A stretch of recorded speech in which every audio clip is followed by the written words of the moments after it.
A girl is sitting on top of a boy while smoking. The boy, in turn, starts waking up, feeling somewhat groggy. At that moment, the woman above him begins to observe him. Then she leans closer, laughing, and comments that it seems he's finally awake. In shock, the red-haired boy wonders where he is and questions what kind of situation he has found himself in. Terrified, he quickly jumps out of bed. Mocking him, the girl asks if the effect of his drug has worn off so soon and mentions that she heard people who are awake are more interesting. At this point, the boy begins to realize what's happening. He soon understands that he has been reincarnated. He remembers that 300 years ago, he accidentally entered the fairy world on Mount King Kong, and from that moment on, began his cultivation journey. In those 300 years, he worked tirelessly to gain knowledge, practicing daily and becoming a sword cultivator. At this moment, he recalls when he finally reached his goal. Perplexed, he realizes that he unexpectedly failed to achieve the eternal realm and feels that he opened the corridor of space-time, allowing him to return to Earth when he was just 17 years old. However, he still doesn't recognize the woman in front of him or understand what she wants. Still wearing a mischievous smile, she calls him dear and asks him not to be shy and to come back to bed. Dressing himself in his robe while feeling somewhat embarrassed, he explains to the girl that it seems there's been a misunderstanding between them, then concludes that he'll leave. Abruptly standing up, she questions him about his decision. Reproachfully, she says her name is Yichang Exi and declares that she won't let him go, adding that seeing her is already a blessing for him. Completely ignoring her, he simply turns his back and heads toward the door. However, she doesn't like his attitude one bit. Sneakily, she lunges at the protagonist, grabbing his arm, and he realizes how strong she is. He tries to free himself, and when he does, some kind of energy begins to emanate from his hands. At that moment, she realizes who he truly is, and the red-haired boy notices that this body has no energy. In an instant, the girl herself starts emitting some kind of energy that sends the protagonist flying. Turning to the side, he spots his school uniform and decides he needs to leave. Quickly, he grabs his uniform and starts running. Still smoking, the girl merely questions if this isn't interesting and comments that he might escape for now. Smiling, she wonders if he thinks he can escape her and states that Chun-ging is her great white horse, so she won't let him go. At this moment, the red-haired boy is already outside, observing the city. Suddenly, he becomes fully conscious, remembering that 300 years have passed and that he can finally return to Earth, then thinks of his father and mother and brother. Finally, he can see them again. Suddenly, he hears a woman saying that the man is truly problematic and questioning if it's just a bag, also wondering why he should cry about it. With her arms crossed, the woman tells the boy that he shouldn't cry and that today she'll buy it for them. Being quite loving, her boyfriend then hugs her, calling her dear and saying she's very kind.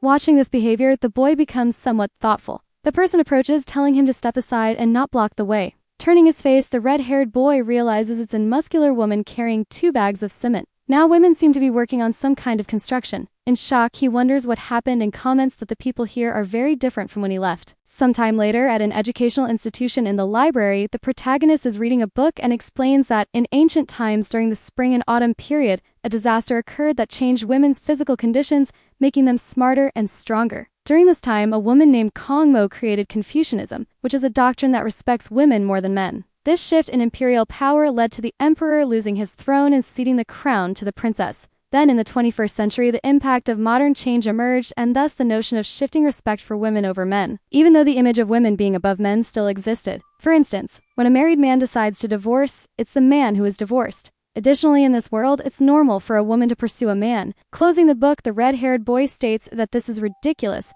that women are superior to men, and that besides, women want to marry men. He only affirms that the world is like this and doesn't even know his own household follows this rule. His father is doing some kind of cleaning when he notices someone opening the door. It's the protagonist, who is amazed to finally see his father again. Without a second thought, he walks to the man and hugs him. His father, named Lin Yantu, comments that his son had said he would go to school and return home later. Suddenly, the old man starts sniffing his son's hair. In shock, he realizes his son is wearing perfume. He immediately asks if he met a woman, then comments that he had already warned his handsome son that it's dangerous for him to go out. Even if it's just a classmate, he must remain vigilant. Grabbing the newspaper, he mentions a story about a 15-year-old girl who ended up in trouble because she trusted her classmate, then questions how this young man will have a future. Not understanding anything, the protagonist starts wondering what he is talking about. Concerned, Lin asks his son if he knows how horrifying this is. He also mentions that his sister has been playing games all day, being from a third-rate university, unable to get a job, and that besides, she has no more experience,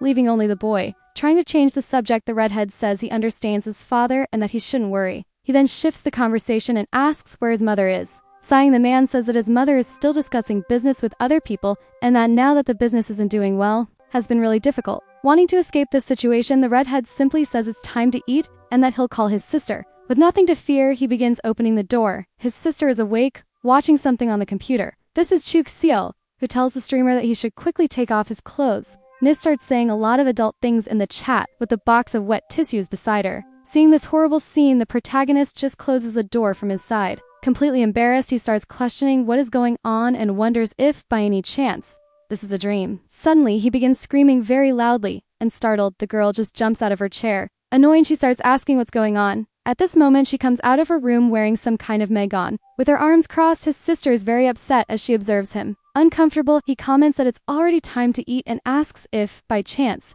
she was watching some kind of adult movie. Smiling, she replies that those don't work anymore, that Liz streams are better now, and explains that she was just watching a muscular guy who was entertaining. However, she warns her brother that this isn't for boys like him. Relieved, she starts walking around the house humming. Surprised by her response, the protagonist just laughs. Sometime later at the end of the day, his sister comes saying she's going out for dinner with her friends and will return later, then asks her father for 1,000 yen. Annoyed, the old man questions what she means by that. His daughter then argues that she's going out to spend time with her friends, and the old man becomes completely irritated. Scolding her, her father explains that it's better to start studying, and as her brother said, if she were at least half as kind as him, they wouldn't have to worry so much. With the money in hand, the girl asks why she should be like him and comments that he always uses man, and then she has to stay quiet because he might still marry a rich woman in the future. Saying goodbye, she warns that she's leaving while her father scolds her not to spend it all. Curious, the hero simply asks his father if it's okay to let her go. Eating an apple, his father explains that she's a woman and then he can't restrain her like he does him because women always have to work and earn money. But his sister's attitude isn't good. And shocked, the boy realizes that this world is actually an upside-down world. At that moment, his mother arrives home from work. Missing her so much, she runs to his mother to hug her. Surprised, the woman asks what happened and also questions if her son hasn't already received her friendship. Then she hands him some money. Devastated, the protagonist remembers that he used to trick his mother into giving him 21 yen to play at the internet cafe and wonders about now, as she gives money like it's nothing. Returning the money, he tells his mother that he doesn't need it. Laughing, the woman says he can keep it. She adds that their family is going through tough times but won't let it affect him, especially his academic performance as he is her greatest pride. Changing the subject entirely, she asks about her daughter Chut Shell. Still irritated, her husband says the mother should talk to her and informs her that the girl just left. Grabbing a glass of water, the woman remarks that her daughter is wasting time and wasn't raised this way, but she realizes it soon enough. Somewhat flushed, her husband agrees with his wife, saying she's right. Still surprised, the protagonist wonders what's going on and thinks that even though he knows this world is upside down, seeing his parents like this is unacceptable. At that moment, the woman hugs her husband, saying he's right and that men have it easy in life. She also explains that life is much harder for women, so he should let her continue until she realizes it. Watching all this, the protagonist just finds it very unpleasant. Leaving the room, he announces that he's going to his bedroom. Upon entering his room, he notices that it's decorated in a feminine style. As he walks through the space, he wonders if it's really his room. In this world that values women's rights, families always hope to have daughters. This has been the norm for years, creating a significant difference in the female and male populations worldwide. As a result, tens of millions of women remain single in the country. Women who want to marry a good man must have their own house and a nice car, and men who are handsome will be pursued by them. At this moment, the protagonist approaches his desk with a confident smile and declares that with his looks, he ends up being a great catch for many women. He then opens his drawer, and in the suspense, he finds several sealed love letters. Surprised, he thinks that he is indeed the school's heartthrob, the most desired at the prep school. Lying on the bed, he considers this a curse and decides he must cultivate and do everything to leave this world as soon as possible. While meditating, he realizes that the aura here is very rich and strong, and if that's the case, he can recover all his training, as well as the skills he lost during his space-time journey.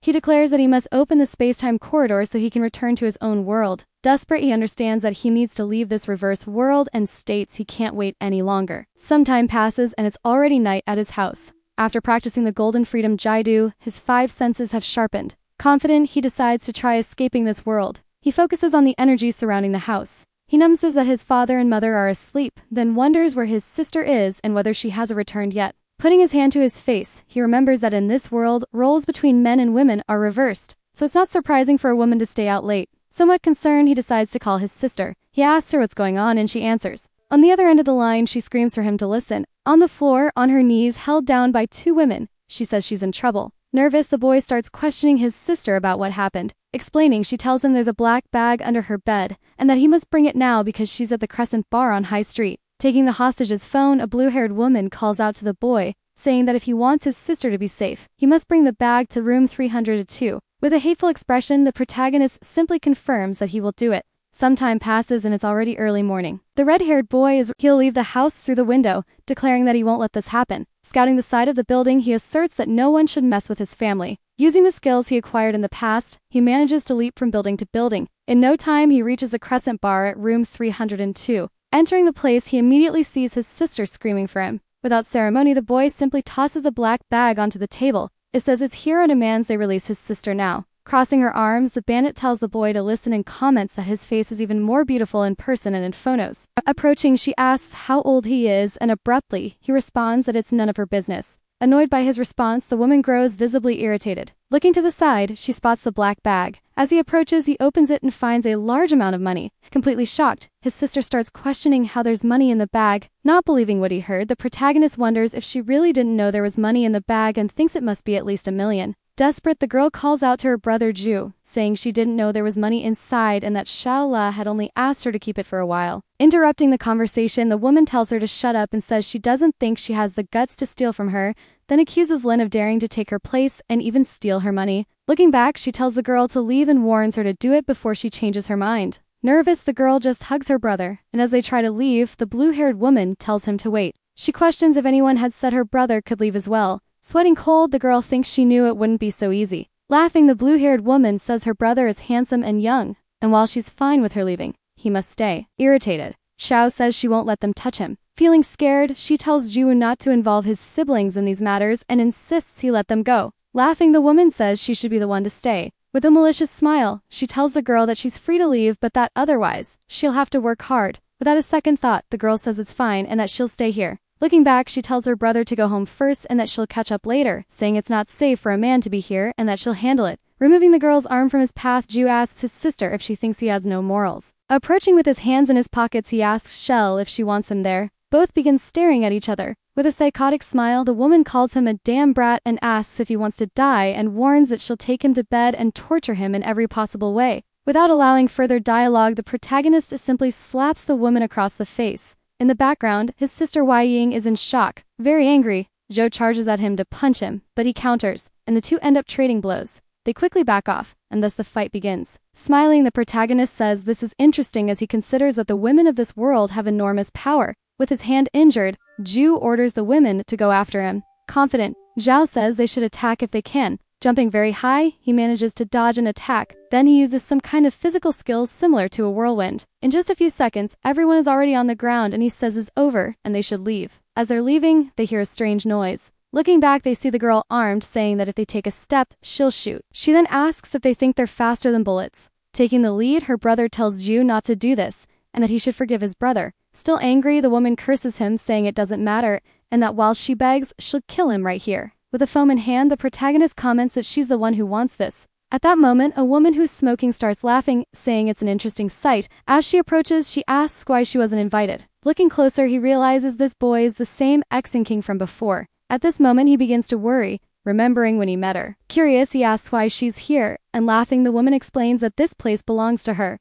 She then calls Zhao, saying she'll handle him and that she should leave. Surprised, Ju calls her a crazy sister and questions if she wants to break the rules. Wu, with a murderous look, asks what she means by that. At that moment, she orders her security to take her away, cut off her hands and feet, and throw her onto the street. Hearing this, the blue-haired woman collapses to the ground, trembling. Desperate, she starts crying, saying no and that she's sorry for this. Showing mercy, the woman looks back and says they should only cut off one hand and one foot. Smiling, she tells Chu Xing that this is her gift to him and asks if he likes it. Surprised, Ru then asks if she's being kind to him. Kong, with a gentle look, says yes and that he's the first to dare to speak to her this way, being different from the others. Laughing, she says she's already made up her mind and informs the boy that he will be her 36th boyfriend. He slaps her hand away, apologizing and saying he's not interested, adding that he can very well take care of himself. Chu Xing simply wonders who would even want to be someone's 36th boyfriend. Awkwardly, the girl remarks that he's just a simple man with a small body and could easily be one of Zhou's might women. Mocking her, the protagonist asks if she really thinks that and whether she dares to compare her strength to his.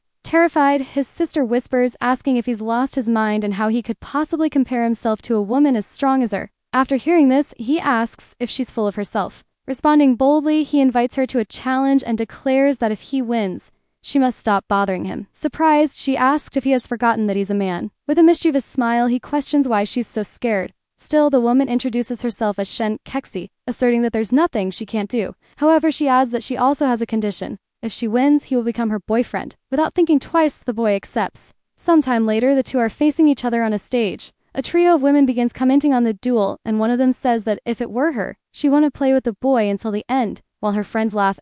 Hearing all this, the protagonist reflects that in this world, women truly are strong and see men as insignificant beings. Smiling, the girl tells Chu to make him understand the vast gap between men and women, a gap as wide as heaven and earth. They then decide to start the arm wrestling match. With a confident smile, the woman begins to emit some kind of supernatural energy. Struggling, he realizes she's very strong and that the women of this world are truly extraordinary. However, he changes his expression, declaring that he is no ordinary human. Wu, for her part, notices the boy's change, and then he quickly defeats her in the arm wrestling match, leaving her completely stunned. After the duel ends, he reminds her that he won and that she must not forget their bet. Afterward, the protagonist grabs his sister's arm and they leave together while everyone comments on what just happened. Having lost the duel to a man, Wu is furious. One of the guards approaches, saying she'll go after him, but receives only a slap from her boss. Angrily, Wu tells her to shut up, claiming that she hasn't lost yet. From the stage, she calls out to Chu Ting, saying that he surprised her but that he shouldn't forget that a man like him is destined to take care of a woman's wings. And her offer still stands. Frustrated, the pedagogue questions why men have to cling to women and says they have feet and hands, so they can carve their own path independently. Seeing this, one of the women asks if by chance he has a faulty brain. Smiling, War remarks that since ancient times, men have been pursued by women and women are the pillars of this world. She adds that women are the ones steering the changes in social matters. Twisting her hair, she says even children know that. At that moment, when the woman asks what's so special about a man like him, she questions how many male heroes there are in literature, concluding that women are more important in society. Approaching, the protagonist questions Wu, asking what she means by that. Pointing upward, he declares that all he knows is that men are constantly striving to improve. Therefore, resting on the lap of a beautiful woman and working to be rewarded is what men do. After this declaration, he simply leaves with his sister. Frustrated, one of the guards calls out to Miss Wu. Her boss then asks if she doesn't find that man fascinating, stating that he's her type and that she won't let him go. The guard calls Miss Wu again, saying they need her to return immediately. However, the woman responds that she's only been away for 2 days and asks how she could return now, adding that they should stop addressing her that way since her sister is still alive. Sometime later at night, Xiao is walking with her brother and asks if he plans to tell their parents about this. The boy responds that he will, then questions where she could have done without him. Deeply irritated, the girl asks if he was threatening her about what happened. Pausing to think about it now, she asks how he became so strong. She then questions if she can't marry Yichin in the future, saying she's inherited to a very important family in the city. She concludes that if they marry, she will benefit, and besides, she's only a few years older than him, which leaves the boy completely dismayed. Profoundly annoyed, he tells her to shut up, saying one more word and he'll send her back to that bar. Sometime later, already at the protagonist's house, he meditates, thinking that he wants to regain his previous power as quickly as possible because his current strength isn't enough, and for now, his training has only sharpened his senses and improved his vision. Meanwhile, his sister is watching and impatiently tells her little brother to take off his pants already. However, the protagonist overhears this as he's using his sensory training. Dismayed, he thinks that this Chukshie was worse than his sister in the original world. The next day at Imin High School, the hero is already dressed in his school uniform ready for class. In the background, someone calls his name. Confused, he wonders if this is his best friend, Lin Dam. At that moment, his friend approaches, asking what he was doing yesterday and why he didn't answer his calls. Quickly, the boy distances himself, not understanding anything. His friend asks why he's acting so strange. Laughing, Shuja says to forget it, that he's fine and that he's leaving now. As he walks away, he thinks that this Barbie could never be his friend. In the classroom, she feels dismayed, affirming that he can't stand staying in this world anymore. Suddenly, someone approaches and taps him on the shoulder. Confused, the boy looks to the side. It's Song Shorin, the class president, who asks Chu if he's feeling unwell. Awkwardly, he replies that he's fine and that he just didn't eat well for breakfast and is already hungry. Very shyly, the girl says she has something to eat if he wants and reminds him that the university entrance exam is soon, so he needs to be okay. In the background, someone questions the girl with glasses, asking how she dares to talk to him and if she has a problem. It's another classmate of Chu. Quickly, she approaches the boy and asks if he read the love letter yesterday. Without thinking twice, the protagonist punches the woman in the chest, telling her to back off. Seeing the boy's strength, everyone is shocked. Irritated, the woman asks who he thinks he is and asserts that he's just a man. She then prepares to punch him in the face. However, someone steps in, telling them to stop immediately. It's Weimao, Weching's brother. The bully is surprised to see Weimao and asks what he's doing here. Answering, the boy just says she should leave before he gets tired of her. Running off, the bully claims she's only leaving because he's Wei Qing's brother. Ma then comments to Chu that he has something to say and asks if he has a minute to talk. Sometime later, both are on the school rooftop. Apologizing, Ma says he's really sorry for yesterday and that he heard about what happened with his sister. He explains that when he asked someone to pick him up, he lost track on his location. Flashing back to yesterday, the protagonist stands in front of the Wee family house. Ma then asks his sister to drive the boy home. Inside the car, she offers him water. She says she doesn't have any other drinks, but if he's thirsty, he should drink this. The protagonist accepts the drink without hesitation. Despondent, Mao apologizes again, saying that if he had realized what his sister would do, he wouldn't have asked her to drive him. However, Chu tells him to forget about it,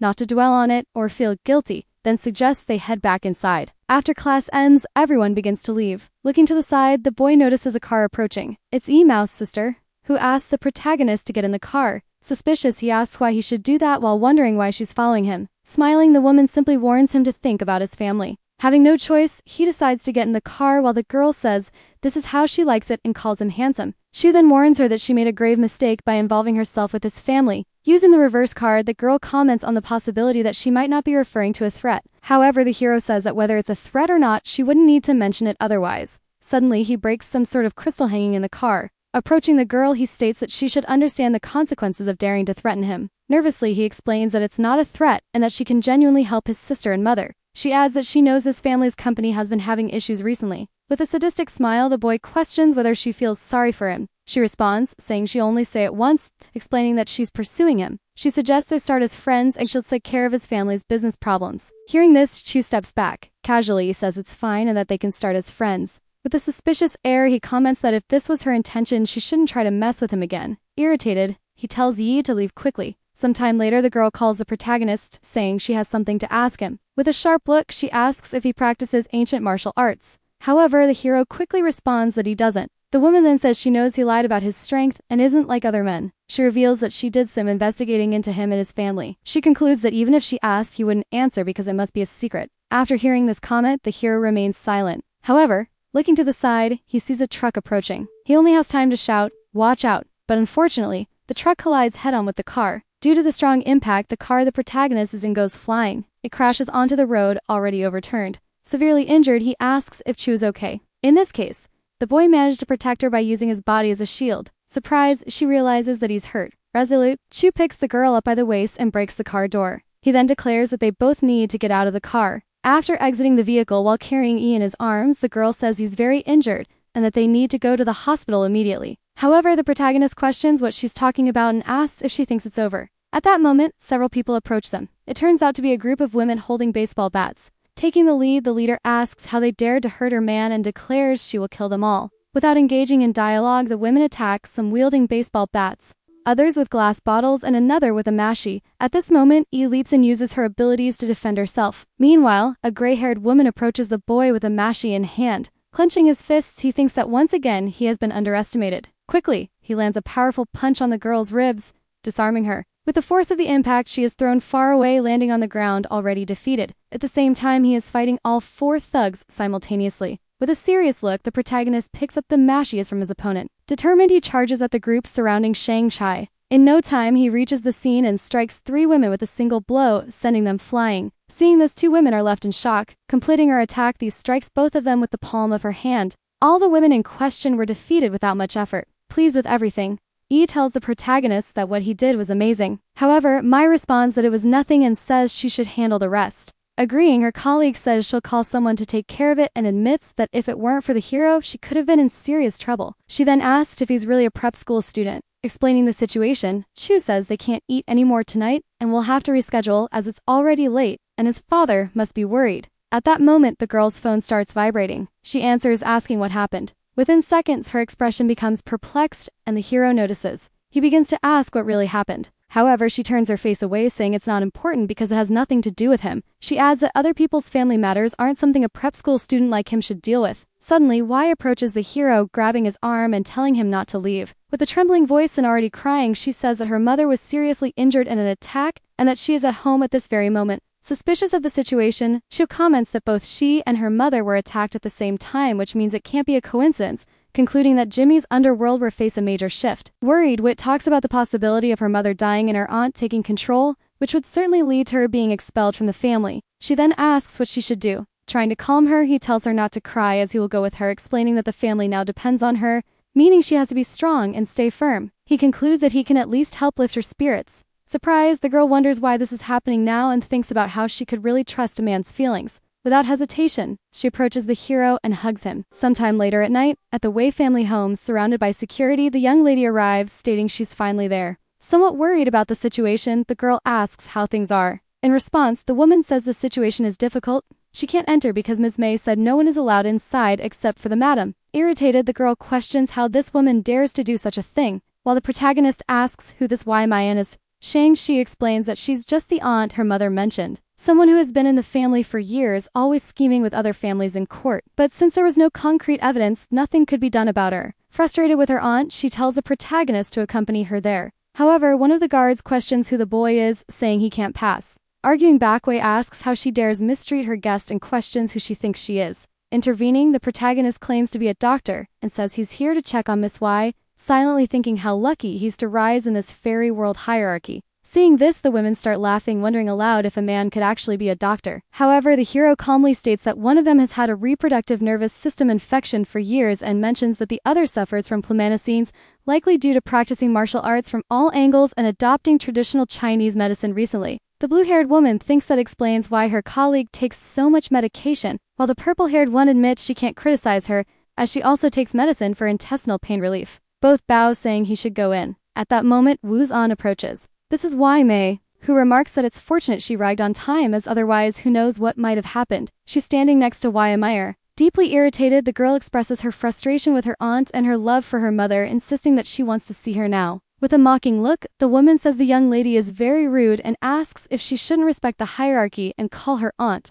Pointing at the boy, she questions how he dared bring this strange man and states that no man is allowed to enter the Wei family. However, the young lady explains that he's the doctor she called and insists they both be let in immediately. Surprised, the older woman says she thought he was just someone who had been brought home a few days ago. She explains that if he wants to enter a man, the Wei family must possess certain skills. Otherwise, he won't pass through this door. Initially, she asks her daughter to test how skilled this man is, and the girl agrees. Yan thinks that if her daughter marries Wei Chen's man, she will fight to protect him, breaking family rules, and no one will protect her. Meyer calls the boy handsome, saying that if she wins, he must promise her something. Smiling, he asks what she wants. With a suspicious look, the girl replies that if she wins, he must spend one night with her. However, Shang-Chi intervenes, telling Meyer not to go too far. At that moment, the hero grabs his arm and says it's fine, and they should start. Suddenly, something moves toward the protagonist. Entering the fray, she tries to kick her niece, but he manages to defend himself, thinking she said that only to distract him. Counterattacking, she lands a punch in the girl's stomach. Due to the blow, she was flying backward, while her mother desperately calls out to her. Angrily, the hero asks if she still wants to spend the night with him. In the background, the aunt says this is horrible and calls him an animal, but the girl says that's enough and admits she was the one who provoked him. Mocking her, Shu tells the woman to take her daughter to the hospital because he cannot guarantee she isn't one of the impatients. As they leave, the woman holds her daughter in her arms, cursing them and calling him very cruel. Sometime later, inside the girl's house, the aunt can't seem to calm her mind as she waits for her niece. The woman hugs the girl, saying she's finally back. Changing the subject, Shang-Chi asks where her mother is, and her aunt replies that she's okay but her injury is severe, and all they can do is keep her under observation. Joining the conversation, the protagonist says that if this is true, they can't wait any longer and that he might be able to help. Confused, the blonde woman asks who this boy in front of her is. Ignoring the question, the hero simply says they need to trust him. Shang-Chi explains that this is her friend who was also attacked but was lucky to be with her help. She adds that he's also a doctor. They then enter the woman's room and the girl rushes to her mother, hugging her and asking if she's okay. A bit weak, the woman asks who this boy is. She replies that he's a doctor and that Shang-Chi entrusted him with her care, so he needs to see her wounds. Laughing, the woman says she doesn't believe he can do much about it and excuses herself for a moment, saying she needs to talk to her daughter privately. At that moment, the girl's aunt gestures for him to leave, which tells her mother that she should let him examine her because he's amazing, and if it weren't for him, she would have been hurt today. Surprised, the woman realizes it's the first time her daughter has spoken positively about a man and wonders if he's truly different from the rest. Chu then states that her assessment is correct and explains that she was attacked and struck with a harmful energy on the left side of her back. He asks if she's weakened due to all the energy used to fight against the intrusive force. Shocked, the woman seems to realize he's absolutely right. A calm yet serious tone, she asks her daughter to leave because she wants to talk to the boy alone. Hearing this, her daughter becomes a bit nervous, not understanding what's going on. At this moment, the hero is alone with the injured woman. Irritated, she questions if he was sent by the Lee family and asks what his intentions are regarding her daughter. The boy replies that he's not from the Lee family. He explains that she should ask her own daughter about her interest in him. He concludes by stating that if he hadn't saved her, she would already be dead. After hearing this, the woman says she believes him. She then decides to show him the wound. Removing her clothes, she warns the boy that if he does anything to her daughter, she'll cut off his head. With a nosebleed, she thinks she shouldn't undress so suddenly, and that even though he's underage, he's still a man. However, when he opens his eyes, he notices something strange. It's a type of curse mark on the woman's back. Nervous, he comments that whoever attacked caused more damage than he imagined, and that while she can resist for now, it will destroy her internal organs within 5 days. The Yi family's housekeeper then asks if he can do anything about it. Placing his hands on her back, he affirms that he will try. At that moment, he uses some kind of healing magic. The curse mark appears to be absorbed by the boy's hand. While this happens, the woman feels a kind of pain. Focused, the hero channels much of his energy to heal her. He sighs, saying his current level can only manage this much for now, and that he doesn't dare extract it all at once since he doesn't know what might happen. Impressed, the woman asks how he did that and says the important thing is that she feels better now. Smiling, she asks if there's any way she can thank him and whether there's something he wants. Awkwardly, she apologizes, saying her daughter is his friend. He felt he had to do it. Embarrassed, the woman starts laughing, saying they're just friends and that she'd forgotten about that.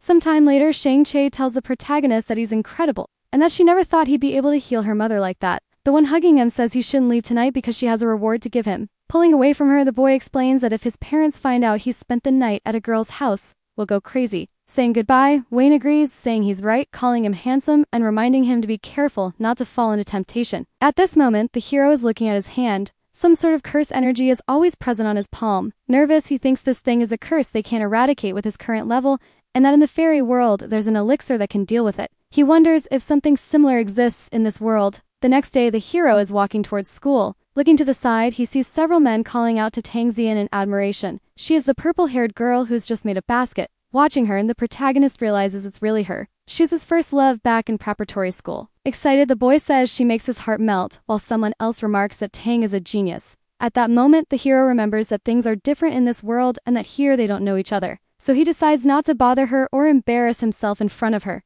Suddenly, someone calls out to him, asking him to wait. It's Tang, who asks the protagonist if they've met before. In response, the boy says they go to the same school, so probably yes. Arguing, the girl says that's not what she meant, and nervously, she thinks it's just that the other world, where she's always investigating. Approaching him, she asks if he wants to play basketball, saying she'll teach him. Receiving the invitation, he just smiles and quickly steals the ball from her hands. While they interact, his index finger suggests they should play a match. Irritated, the purple-haired girl says it should be a competition, and if she wins, he'll be her boyfriend. With a mischievous tone, Chu asks what will happen if he wins, and she responds that she'll do whatever he wants. Everyone starts commenting that Tang Xian is about to play against the most talented boy in the school. On the basketball court, Xian makes her move. Quickly, she gets past the protagonist. She then shoots a three-pointer and makes the basket, leaving him completely impressed. As the girl plays, everyone says Xian will make him her boyfriend and that she's the best. Confident in her victory, Tang says she won't hold back and wants him as her boyfriend. With his hand on his neck, a protagonist casually says she should try again. However, the girl charges at him again with a basketball. She makes an impressive leap to make the basket, but she notices something strange. She manages to block her attack and prevents her from scoring. The ball is sent flying far away. Impressed, someone wonders how a man can jump so high. Preparing to attack, the boy states it's his turn now. He charges toward the hoop for a point. In an impressive move, he jumps very high and makes a slam dunk. And just like that, he scores. The Shartan Tang amidst defeat. Getting straight to the point, she asks what he wants from her. Approaching her, the protagonist touches her face and asks if she wants to be with him. The boys watching feel embarrassed, saying he's so cool and completely nailed it. At that moment, Xian starts smiling. Blushing, she says that if he wants to be with her, he'll need to be stronger. Seeing this, the hero is shocked. He wonders when this girl became so proud of herself. Sometime later at the White family's house, the hero is once again healing the woman. Meanwhile, he thinks about how when he helped her aunt heal her wounds, he also made a 30% advancement in his pure aura and spiritual body. After finishing the task, the protagonist begins to leave. Just outside the house, she's talking with Shang-Chi, who says he saved her and her mother and asks what kind of reward he wants.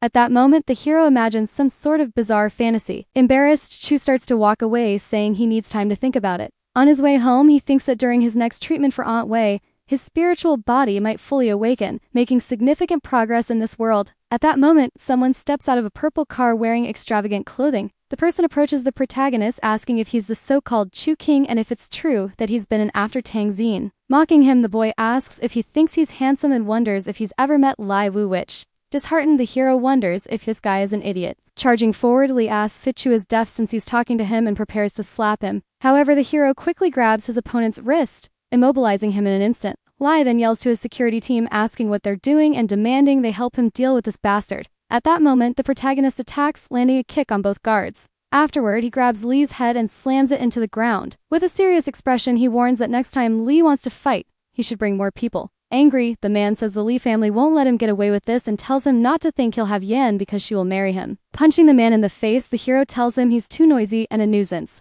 After beating the purple-haired man, Shu cleans his hands. As he walks away, he wonders if Tang Shu's decision has put his family in trouble and questions how they could agree to a marriage with the Lei family. He decides to investigate further to gather more information. He quickly remembers Shang-Chi offering to reward him and decides to ask her for a favor. At that moment, he sends her a message saying he needs a private investigator for something. In response, she transfers money to him, saying he should keep it. However, the hero questions why she did that. Confused, the poor student realizes she might assume he doesn't have much money, but he understands that the funds are indeed necessary for investigating and buying information. He then makes a call asking if he's speaking to Hua and begins to explain why he reached out. Interrupting, the girl asks if he's calling for love, stating she's not cheap. Sometime later, in a kind of restaurant, the hero sits waiting for someone. While sipping a drink, he recalls that when he called the information broker, she didn't ask for anything up front. Since she's a woman, he wonders if she's trustworthy. At that moment, someone approaches, tapping him on the shoulder. It's Shen Hua, 23 years old, greeting him. Approaching shyly,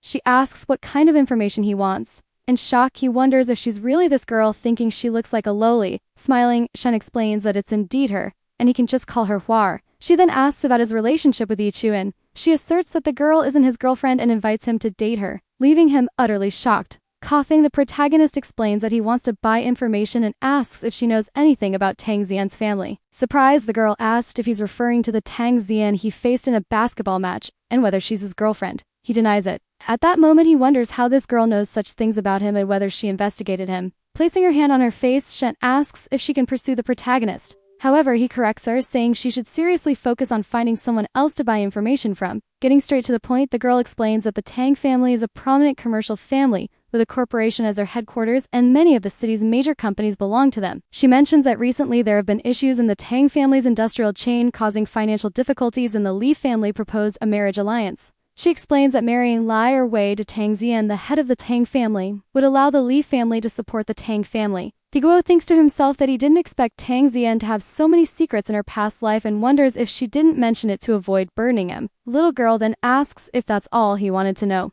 However, the hero says he also wants to know something about alchemy. The investigator explains that the Tang family is a family of alchemists specializing in elixirs and medicine. At that moment, she was surprised, realizing that alchemist families truly exist in this world. Curious, he asks the girl if she can provide all the information. Embarrassed, she says yes, but adds that it depends on the terms he proposes, calling him Little Handsome. Indignant, he asks her to stop looking at him like that, and she just laughs. She explains that there are two types of alchemy they know about. The first is common alchemy, where alchemists use extraordinary internal power for elixirs, which is the Tang family's specialty. However, the second type of alchemy utilizes mysterious spiritual power, which she hasn't fully understood yet. Upon hearing this, the protagonist is shocked and wonders if there are people in this world who are like him. After all that, the girl says she sold the information.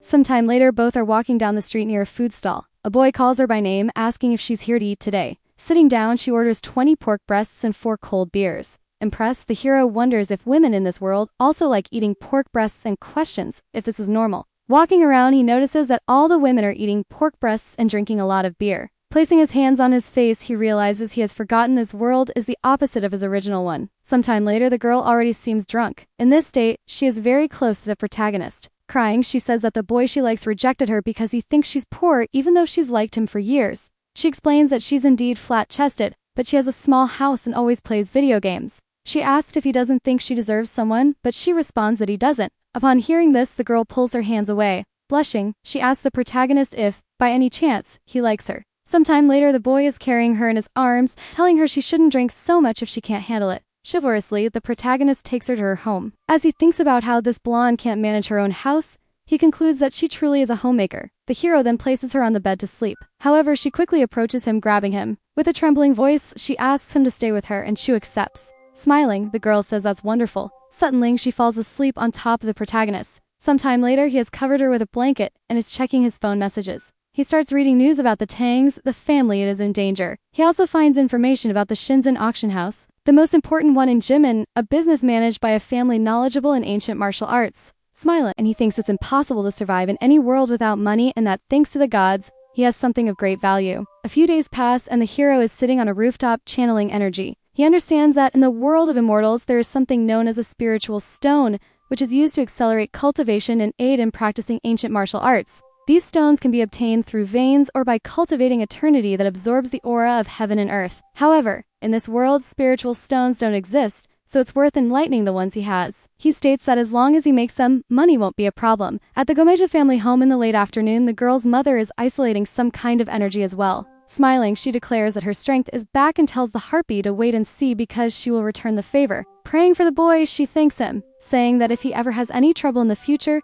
he only needs to ask, and they will help immediately. As he leaves, Chu reflects that he has completed the detoxification process for Madame Yi's body, and that now her spiritual power has been released to a certain extent. Thus, the mission is to cultivate it fully. At that moment, someone calls out to Chu King, telling him to wait. It's Shang-Chi, who approaches and kisses him, and so the girl manages to do so. Embarrassed, she thanks the boy for healing her mother's daughters and explains that it's a small gift from her. Suddenly, a security guard appears, calling for the young lady and stating that she's being summoned for an urgent meeting. Saying goodbye to the protagonist, she apologizes, saying she has to go and can't stay today, but one day, she will give him her complete gift. A bit awkward. The hero thinks being kissed by a girl like her isn't bad at all. Later, at his home, he is sitting on the bed, cultivating. At that moment, he starts emitting a great deal of energy from the palm of his hand. When he entered the space-time corridor, the only thing he couldn't leave behind was this sword. It has been with him for 100 years and seems limitless, though he also doubts it has anything to do with this world. At that moment, a massive burst of energy is generated in his body, and he declares that he will bid farewell to his weak self. Several markings resembling some kind of ancient script begin to appear on his body. Smiling, the hero states that his spiritual body has finally been revived.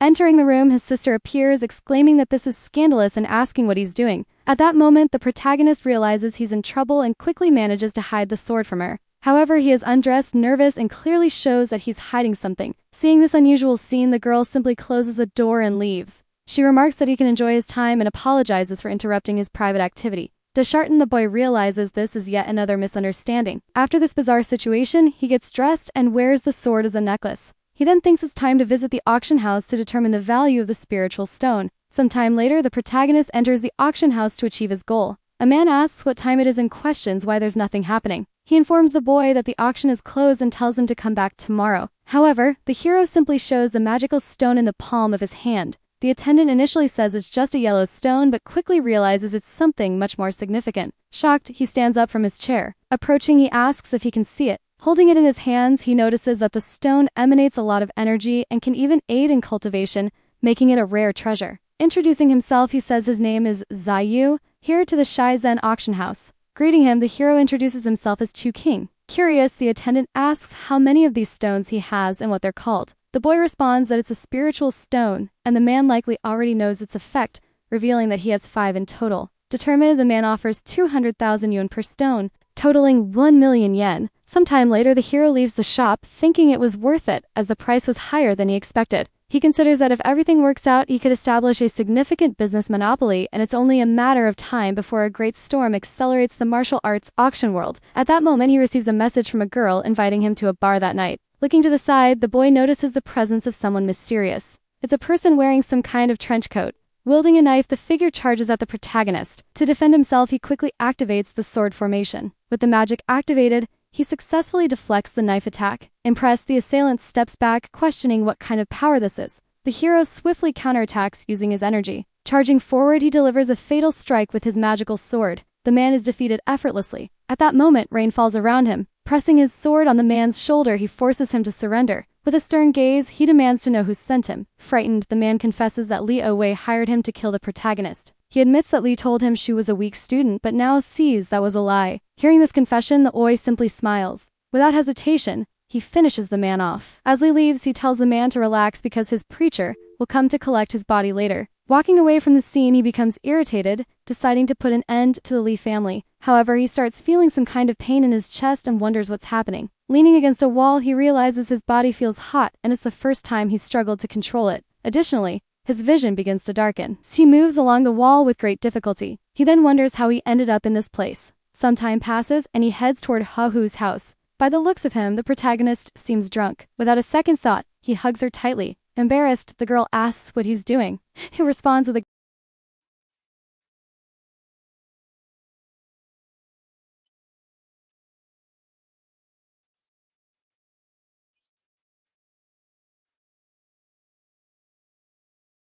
smiling. She tells him he needs to apologize and shouldn't hold back. As a result, the two share an intimate moment. Later, he lies on the couch with the girl on top of him. While thinking that he doesn't want to get too involved with this world, he realizes some things are beyond his control, and now he has this woman. Smiling, he tells himself he has no choice but to conquer this world. The next day at school, the hero appears to be sleeping at his desk. At that moment, Tang enters the classroom asking about Chusing. Hearing his name, the protagonist raises his head. The pink-haired girl approaches him, saying you shouldn't sleep but have lunch with her instead. Surprised, the hero wonders why the women in this world are so bold. Suddenly, Tang notices something strange. Getting closer to the hero, she asks why he smells like another woman. Feeling intimidated, the boy squirms awkwardly in his seat. Changing the subject, Tang asks where he wants to eat. Awkwardly, the protagonist gets up, saying he's ready to go. Relieved, he thinks that luckily the girl will keep investigating and that if she found out he spent the night with another girl, she'd get very angry, which would be problematic. In the corridor, his friend wonders if this is a dream as Tang and Xian are inviting Chusing to lunch.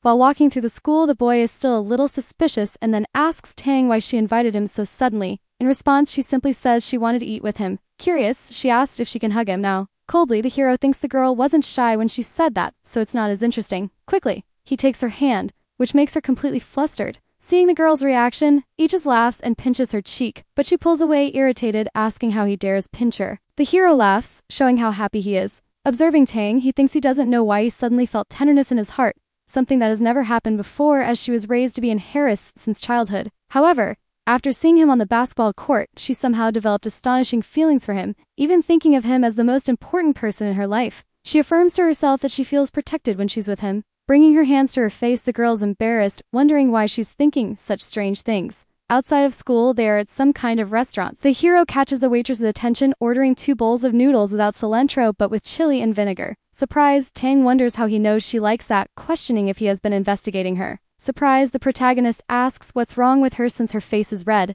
At that moment, 2 women approach. Observing them, the boy begins to feel suspicious. He then notices that each is carrying a knife under their shirts. At that moment, the boy is told his order is ready. She gets up to get his food. At the same time, one of the women signals to her companion. Both stand up, already holding their knives. The braided-haired woman charges toward Tang to attack her from behind. However, she ends up being hit by a bowl of noodles. The protagonist burns himself because the noodles are very hot. Her companion, however, doesn't give up and goes after Tang. But the protagonist intervenes and takes the stab intended for his supposed girlfriend. Seeing this, Tang is surprised and in shock. Irritated, the hero begins to emit a large amount of energy, throwing the woman far away. However, her companion is still standing. Worried, Tang tells the protagonist to run away since she is the target, but Chu states that he won't leave her alone and charges toward the braided-haired woman. She counterattacks with a kick, but the protagonist manages to dodge. Irritated, he channels all his energy into his fist. He strikes her, sending her flying far away. However, the short-haired woman appears behind the hero to hit him. Using her maximum strength, she slaps his back. Looking back with a terrifying expression, the protagonist shows that it was just a scratch.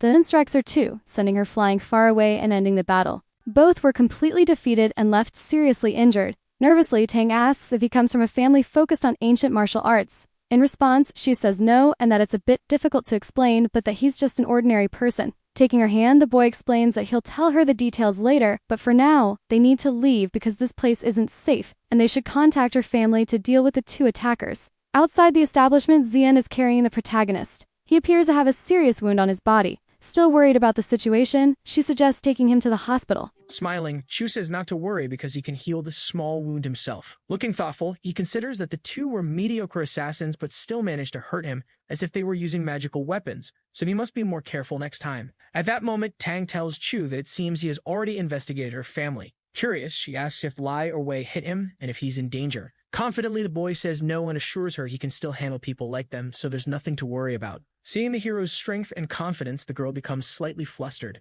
Awkwardly, she asks why he saved her. Equally uneasy, the hero replies that he doesn't know, while thinking he can't tell her she was his girlfriend in another life. Shu then says that, in truth, it feels as if he's known her for a long time, so much so that he would do anything for her, even die. Hearing this, the purple-haired girl is left completely speechless. Continuing, he explains that as long as she trusts him, he will help her. He concludes by saying he knows her family has been having problems recently. Tang explains that her family is famous for their medical expertise and pharmaceutical factories. A month ago, their family formula was stolen, and at the same time, other families joined forces to push them out of the game. She reveals they've been investigating and discover that the Li family is behind everything. With a serious expression, the protagonist thinks that once again it's the Li family, not only trying to destroy the Tang family but also closely watching them. He wonders if they aren't afraid of the consequences. Grasping the girl's shoulders, he asks if she would believe him if he said he could help solve her family's problems. Impressed, she asks if he can really do that. Tang smiles and responds that it's simple, as long as they can create a new refining formula.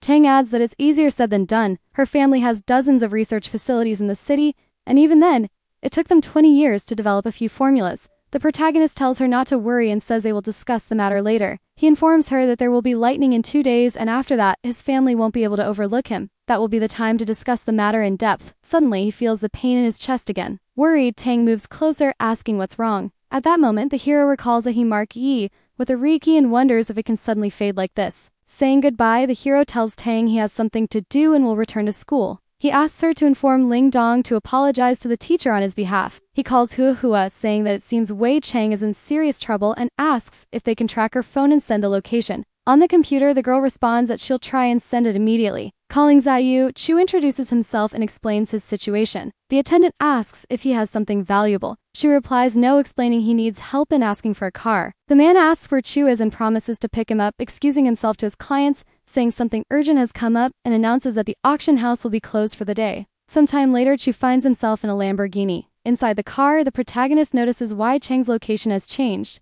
Showing it to the driver, he says they need to head to that location. The attendant tells him to hold on and, using some kind of crazy magic, accelerates the car dramatically. At that moment, the boy uses a special kind of vision. With it, he can see through objects and spots White Chang unconscious in the back of a van. Shuvin tells the driver that this is the vehicle they need to stop. The attendant accelerates, positioning the car in front of the van, causing it to brake abruptly and crash into a wall. The protagonist exits the car to assess the situation. 2 armed men step out of the van, severely injured, as the hero approaches with his magical sword. Drawing their weapons, they shout to act quickly and fire. However, the hero is faster and strikes them with his magical sword effortlessly. With a single blow, both men fall to the ground. The protagonist then approaches the van to open it. However, a sort of spider sense suddenly activates.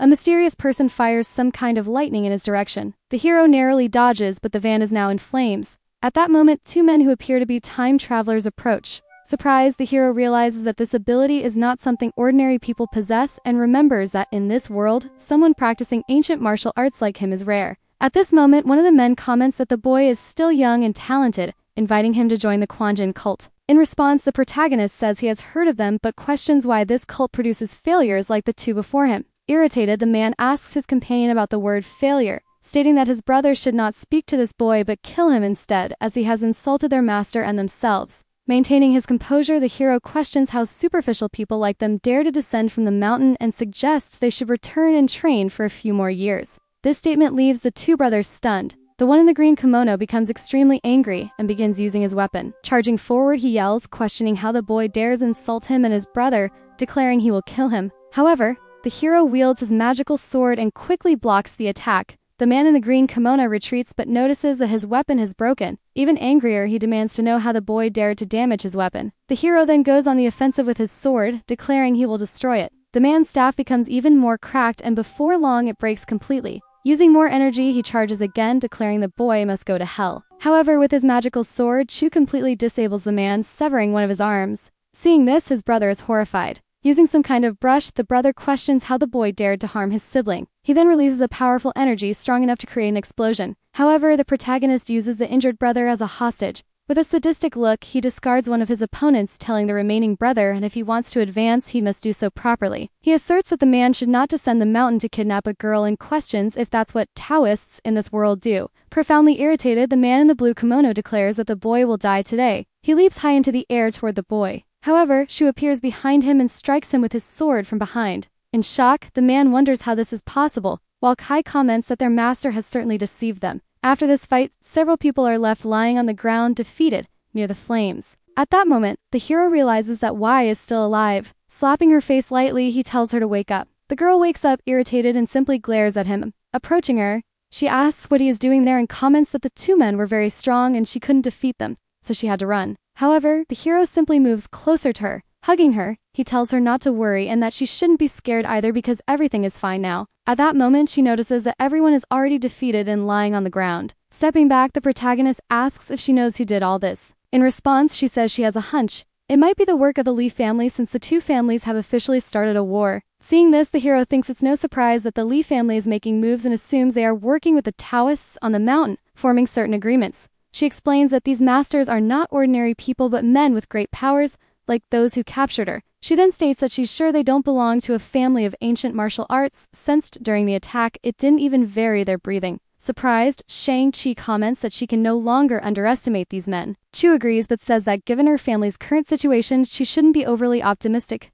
Irritated, the girl retorts, saying it's not just the Lai family, there are also smaller families and other individuals who will create problems among themselves. Starting to understand, the hero asks if this has to do with the X auction and whether it might be the reason why the ancient martial arts families have been so active recently. Naughty, the girl says it's possible that the Lee family has received advanced information about the auction and attacks on other families, but since others haven't obtained this same information, they are unable to prepare properly. Giving the hero a kiss, she tells him he is her lucky star. Embarrassed, she asks if he can go home with her because she needs to return and share this news with other family members. Besides, her mother has been looking for him to thank him. In response, the hero simply ruffles her hair. Smiling, he says he'll go with her. Sometime later at night, in the Wei family's house, the aunts, along with the girl's mother, are seated at a table. They are all staring at Shindy, Exi, and Chu. Smiling, the woman invites Chu to sit. However, one of the aunts says he should wait a minute. This slightly disrupts the purple-haired ceremony. The aunt comments that the participation of strangers in the family's secret meetings is inappropriate. Pointing at Chu, she adds that, on top of that,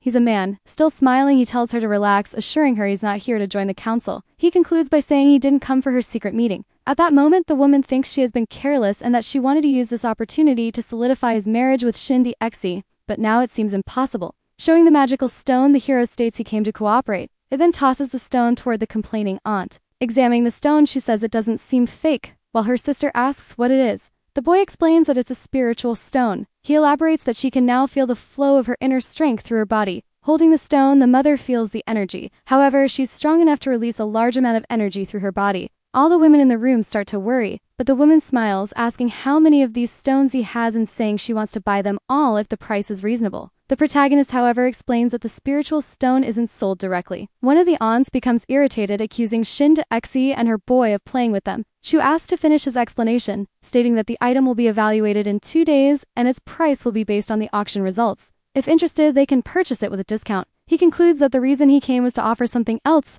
protective clothing and elixirs that can boost combat effectiveness in a short time. Hearing about increased combat effectiveness, the women are impressed and one asks how much it can be improved. So responds that it's about 30%. Shang-Chi's mother then asks how long it would take to produce and what the price would be. She explains that the clothing can be made in days and the women can determine the prices. As for the elixir, it takes about a week and the price will be set upon delivery of the first batch. Skeptical, one of the aunts asks why he's helping them like this. The hero responds that he's doing it because Yi Shang-Chi is his friend. Hearing this, she feels a bit embarrassed but happy. Sometime later, the two are outside the house. Smiling, Shang-Chi admits she initially wanted to have fun with the boy, but they became friends and he even helped her family. Smiling, the boy thinks life in this world has been worth it. He tells himself that after the auctions and with her family's help, he'll be able to build his empire in Jimin. Sometime later, he arrives at his house, calling for his father and mother. However, he notices an unexpected presence. It's Chu Kingxi's aunt. The boy greets her, wondering what's going on as he's never heard of other relatives.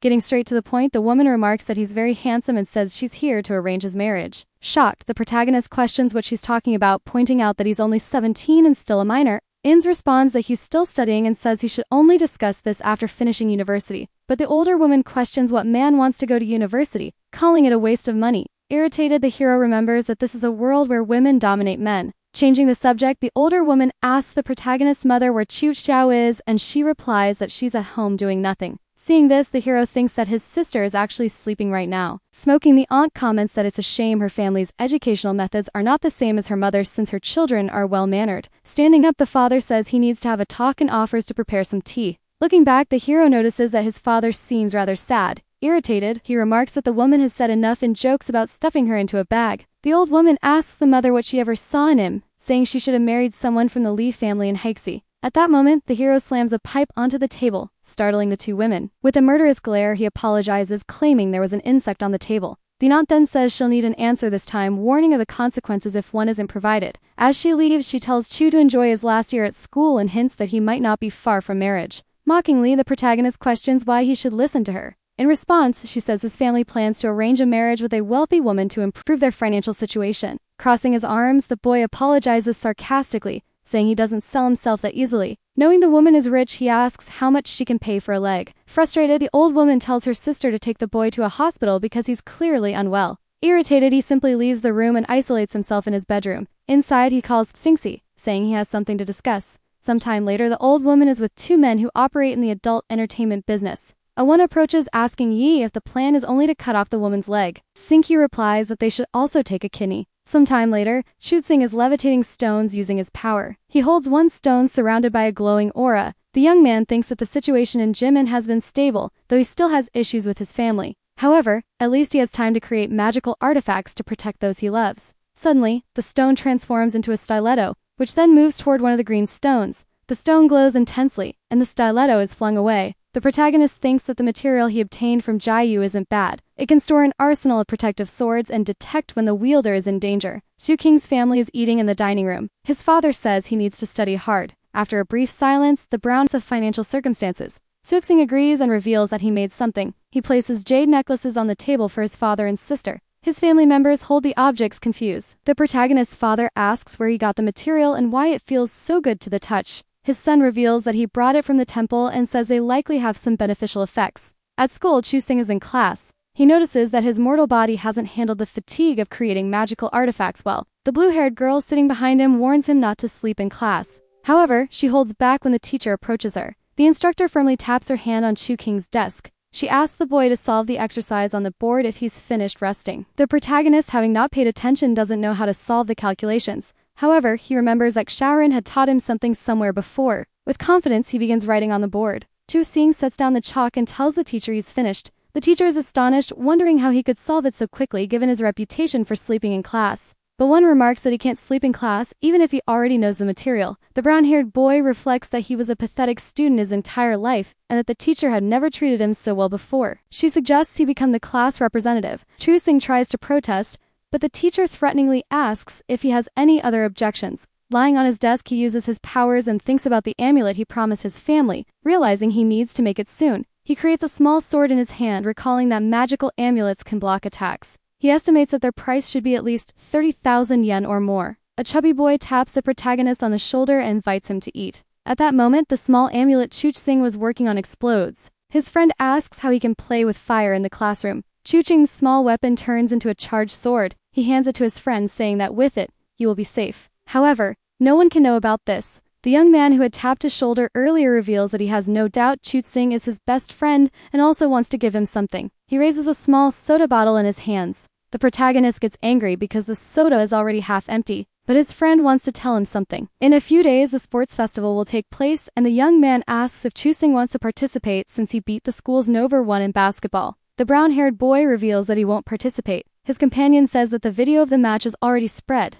and they will force him to play. Finally, he asked if Chu-Sing doesn't want to make memories in his last sports year. Chu-Sing thinks his friend is right, especially since in his previous life he didn't participate. He decides he will attend the festival. The chubby boy is happy because he can go to eat. The brown-haired young man asks if he was betting on it. However, his friend denies it. A girl enters the classroom. She has peach-colored hair. Other students wonder if she is Lin Yuan, the school star who plays piano and sings. She approaches Chu-Sing, revealing that it's been a long time since they last saw each other. Lin Yuan says he has become the school celebrity after defeating Tang Xian. The protagonist says it was pure luck. His friend tells him their middle school friends are having a reunion and asks who he thinks will organize it. He asks if it's Zhu Lil-kun. The girl questions how he guessed. Chu-Ching says that Zhu Bakong always likes being the center of attention. Lin Yuan asks if his friend will still attend. Otherwise, it will be very boring. The young man asks when it will be. The girl responds that tomorrow night she will call him. Then she pinches one of his cheeks. Finally, Lin Yuan says that every time she sees Cheek sing, he seems better.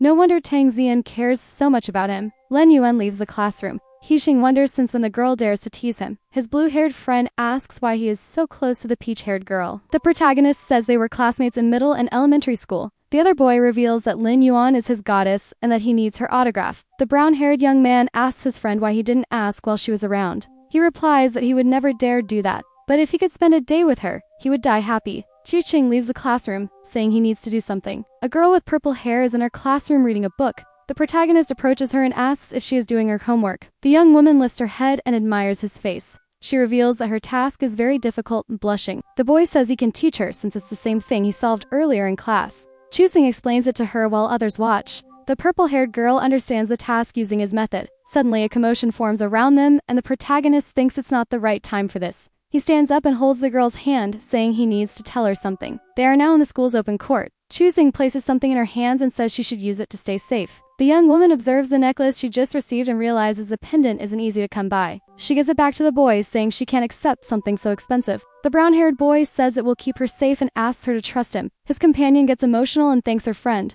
The protagonist is in another class. He thinks about making 10 amulets before going home. With his hand under the desk, he continues crafting magical artifacts. The class ends and the boy puts away his materials. He thinks he still needs to see Changxi Shi tonight to see how much he can offer his family. A hand touches Tu King's shoulder. It's his blue-haired friend, asking if they are going out tonight. The protagonist asks where. Your colleague reveals that it is a very beautiful and exciting place. Sheng leaves the room and says that this time he cannot go. Then Changxi hugs the protagonist. She reveals that finally he has arrived. At that moment, the dark-haired girl notices that he smells of another woman and asks if he's attracting someone. Sheng in turn defends himself by asking her to forget about it. Then he shows the girl the necklace he made for her, saying she doesn't need to pay for it. Changxi observes the material. Shortly after, a white object moves quickly through the air toward her. The young woman gets startled and raises her amulet, which conjures a purple shield in the air. Chosing approaches her and says that the necklace will activate automatically whenever she is in danger. The girl looks happy. Then she pushes him onto the bed, saying that this is really cool. Changxi says he shouldn't run away just because he gave her that and declares that if she finds out he's with someone else, she will hurt him. The boy places his hand on her face and lays her on the bed. He reveals that he has to leave but will return in a few days. At Hawthorne's apartment, Xu enters and notices she didn't lock the door. His sister is sleeping on the couch. As he approaches, the boy notices she's crying and possibly having a nightmare. The little pink-haired girl wakes up. She hugs her brother, saying she dreamed of their mother again and that she didn't want her or their father. Chu King's sister asks if he won't end up like her and abandon her. The boy thinks that perhaps one day he might return to another world. Then he strokes the girl's hair and says you won't do that. She reveals that it's better if he doesn't dare. Otherwise, she will bite him. The girl jumps onto her brother. Hua is sleeping. Chu Ting thinks he should return home since it's the weekend and his father must not find out he didn't spend the night there. When he grabs his phone, the boy accidentally clicks the mouse. He wonders what's showing on his computer. He realizes it's information about an ancient martial arts family. Then the protagonist looks at his sister and thinks that she helped him collect a lot of information. Finally, he leaves a protective amulet by her side and kisses her before leaving. The young man is walking on the street. He answers a call from his father. The latter asks where his son is,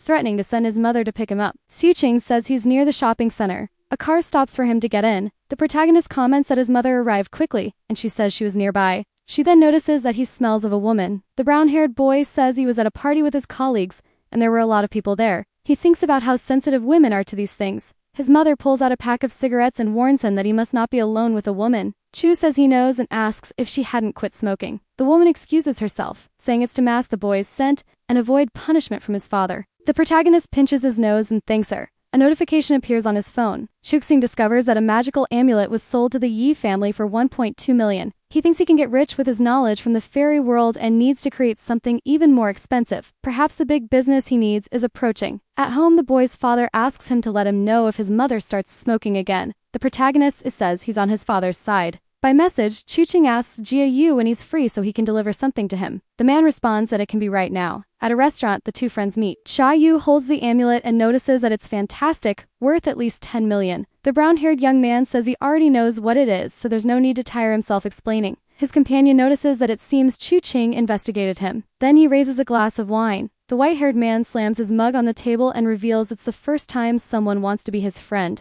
The protagonist asks why he says that. Jae-yu shares that he grew up with his father until adolescence only to discover that his mother was from a prominent family, and after that, he was transferred to a noble school. However, the students looked at him strangely and a girl he had just met asked if he was a legitimate boy. The man asked his companion if he knows what it feels like to always feel strange and never connect with nobles. Although he had spent the last few years training many familiar skills or missing opportunities in his eyes, he might still be considered a stranger. Chu-sing reveals that he doesn't have problems like that, but he isn't far from understanding his pain. The boy's mother is also from a prominent family that didn't accept her relationship with his father, forcing them to elope. Recently, the maternal side of the boy's family pressure his parents, saying they would marry Chu-sing to an overweight woman weighing more than 90 kilograms. Jae-yu laughs out loud and apologizes as he can't help it. However, the protagonist was already expecting such a reaction. The white-haired man suggests that the two get drunk together. The friends toast and Jae-yu wishes the young man luck in enduring the overweight woman. Chu-sing stumbles up the stairs of his building, drunk. A short-haired girl opens the door to his apartment. She gets startled when the young man's arms touch her shoulders.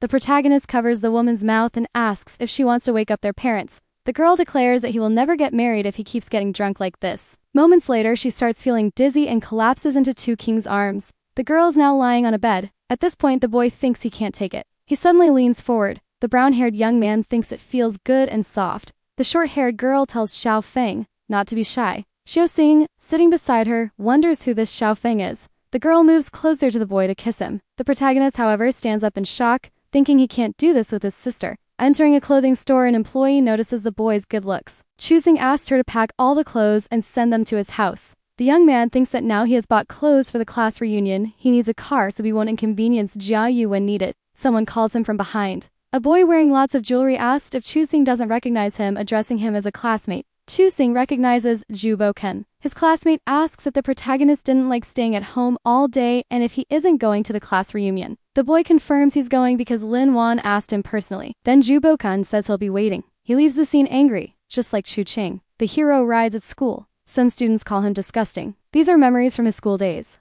Another girl mocks him, saying he looks like a virgin but is probably a pervert inside. After entering high school, Chu-king realized he was alone because of Jo Bo-kun, who spread lies about him. He thinks that tonight will give Ju a chance to believe him again. A salesperson calls the brown-haired young man to check out the discounted cars at the store. A woman shows him a car. The boy doesn't seem to like the small red sports model. He asks if there isn't a more masculine model he can buy. Finally, Chu-ching chooses a car and the salesperson brings the invoice. The store employees comment that the boy buying the car is handsome and must have a rich benefactor since he's underage. Chu-sing thinks it's unfair. They assume he couldn't have earned the money himself. On the night of the party, he arrives with his car and finds himself at the restaurant where he once ate with Ya-yu. The boy enters and notices the chaos. He takes a deep breath and tries to get used to it. The purple-haired girl is there. The brown-haired young man wonders where Lin Wan is. The girl says she doesn't know, but Chu Bo-kun's bet that Chu-sing would come in uniform will be lost, and he'll have to treat everyone to a week of meals at a restaurant. The protagonist thinks Zhao must not be thinking straight since he saw him buying clothes and still made the bet.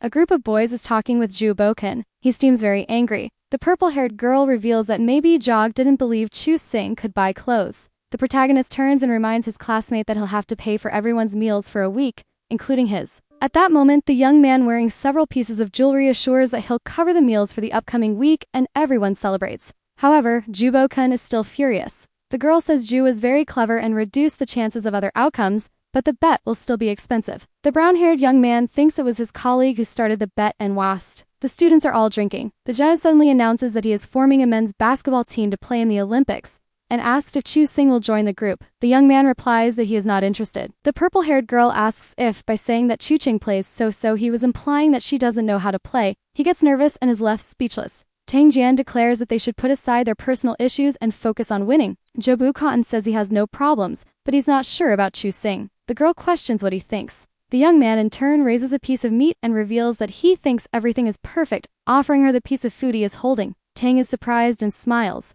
She leans forward to eat. The boy with change shows an irritated expression. Tang wants to know if her colleague will join the basketball team. The protagonist agrees to participate on one condition, that the girl gives him a kiss. She offers a French kiss. The boy asks her to close her eyes. Then he kisses her. The purple-haired girl offers a special reward if he wins the competition.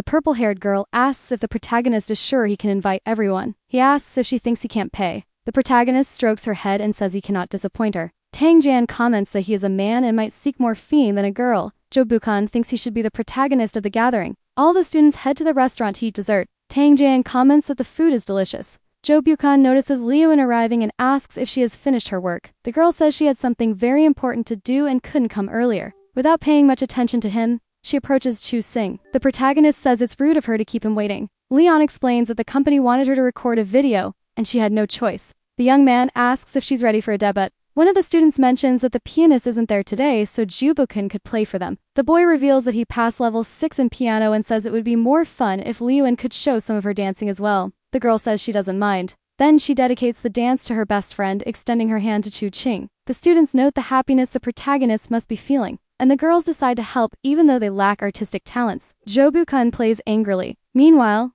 Liuan dances. The brown-haired young man comments that the kid plays piano very well. Tang Jian asks if he doesn't think the dance is better. That's what respect means. The protagonist says whether he listens or not is his own problem, so he shouldn't have rushed to conclusions. The pianist says the boy should pay attention to Liuan and not him. Chu Qing stands up. He drinks the rest of the wine in his glass. The peach-haired girl smiles. She bows. Shije Bukan says Chu Qing is poor and doesn't know the rules for watching a performance. The protagonist remarks that the music isn't good and whistles a better tune. Then he declares that he would have cut off his hands if he played like that. The pianist orders his colleague to kneel and apologize him. Chu Xing says the pianist can say goodbye to his hands. Jia Blukand is shocked. Then the protagonist starts whistling and mesmerizes everyone present. Some of the girls recognize the song. The boy with chains feels as if he's in a field of flowers. At that moment, the hero remembers that this is the true song of the gods, which he obtained in his past life. Some classmates comment that it's the first time they heard such a beautiful song and that their classmate Jo Bokan is doomed. Guy was startled by Chu King's malicious gaze. He trembles as a shadow begins to emerge from his enemy. A hand appears in front of him. It's Lin Wan trying to protect her classmate. The protagonist asks if she wants him to forgive Zhao. The girl feels uncomfortable. Tang Jian tells her boyfriend to stop scaring the pianist because if he continues, there will be trouble. The brown-haired young man thinks that earlier, because of the heavenly music, he was influenced by his rage and forgot he's not in heaven. He grabs the dessert knife. Then he points it at Jiboken, who asks what he's doing. In the shadow, several claws are struck. Moments later, it is revealed that the strikes were to cut the pianist's hair. Zhao panics as he touches his head and is startled by a knife falling near him. Chu Xing says he's no longer the person who used to be bullied and hopes his classmate remembers that. Japo-kan asks if he's not being too harsh. The protagonist says that even if Ya had begged, he wouldn't have let it slide, adding that he only kneels before his parents. Right after, Chu Xing orders him to leave because he never wants to see him again. The boy with many chains leaves the place. After a moment of tension, the protagonist says they should celebrate the departure of an annoying person. The classmates continue the party. Tan Jan remarks that her boyfriend is getting harder to understand. Chu Xing tells his girlfriend that soon she'll know who he truly is.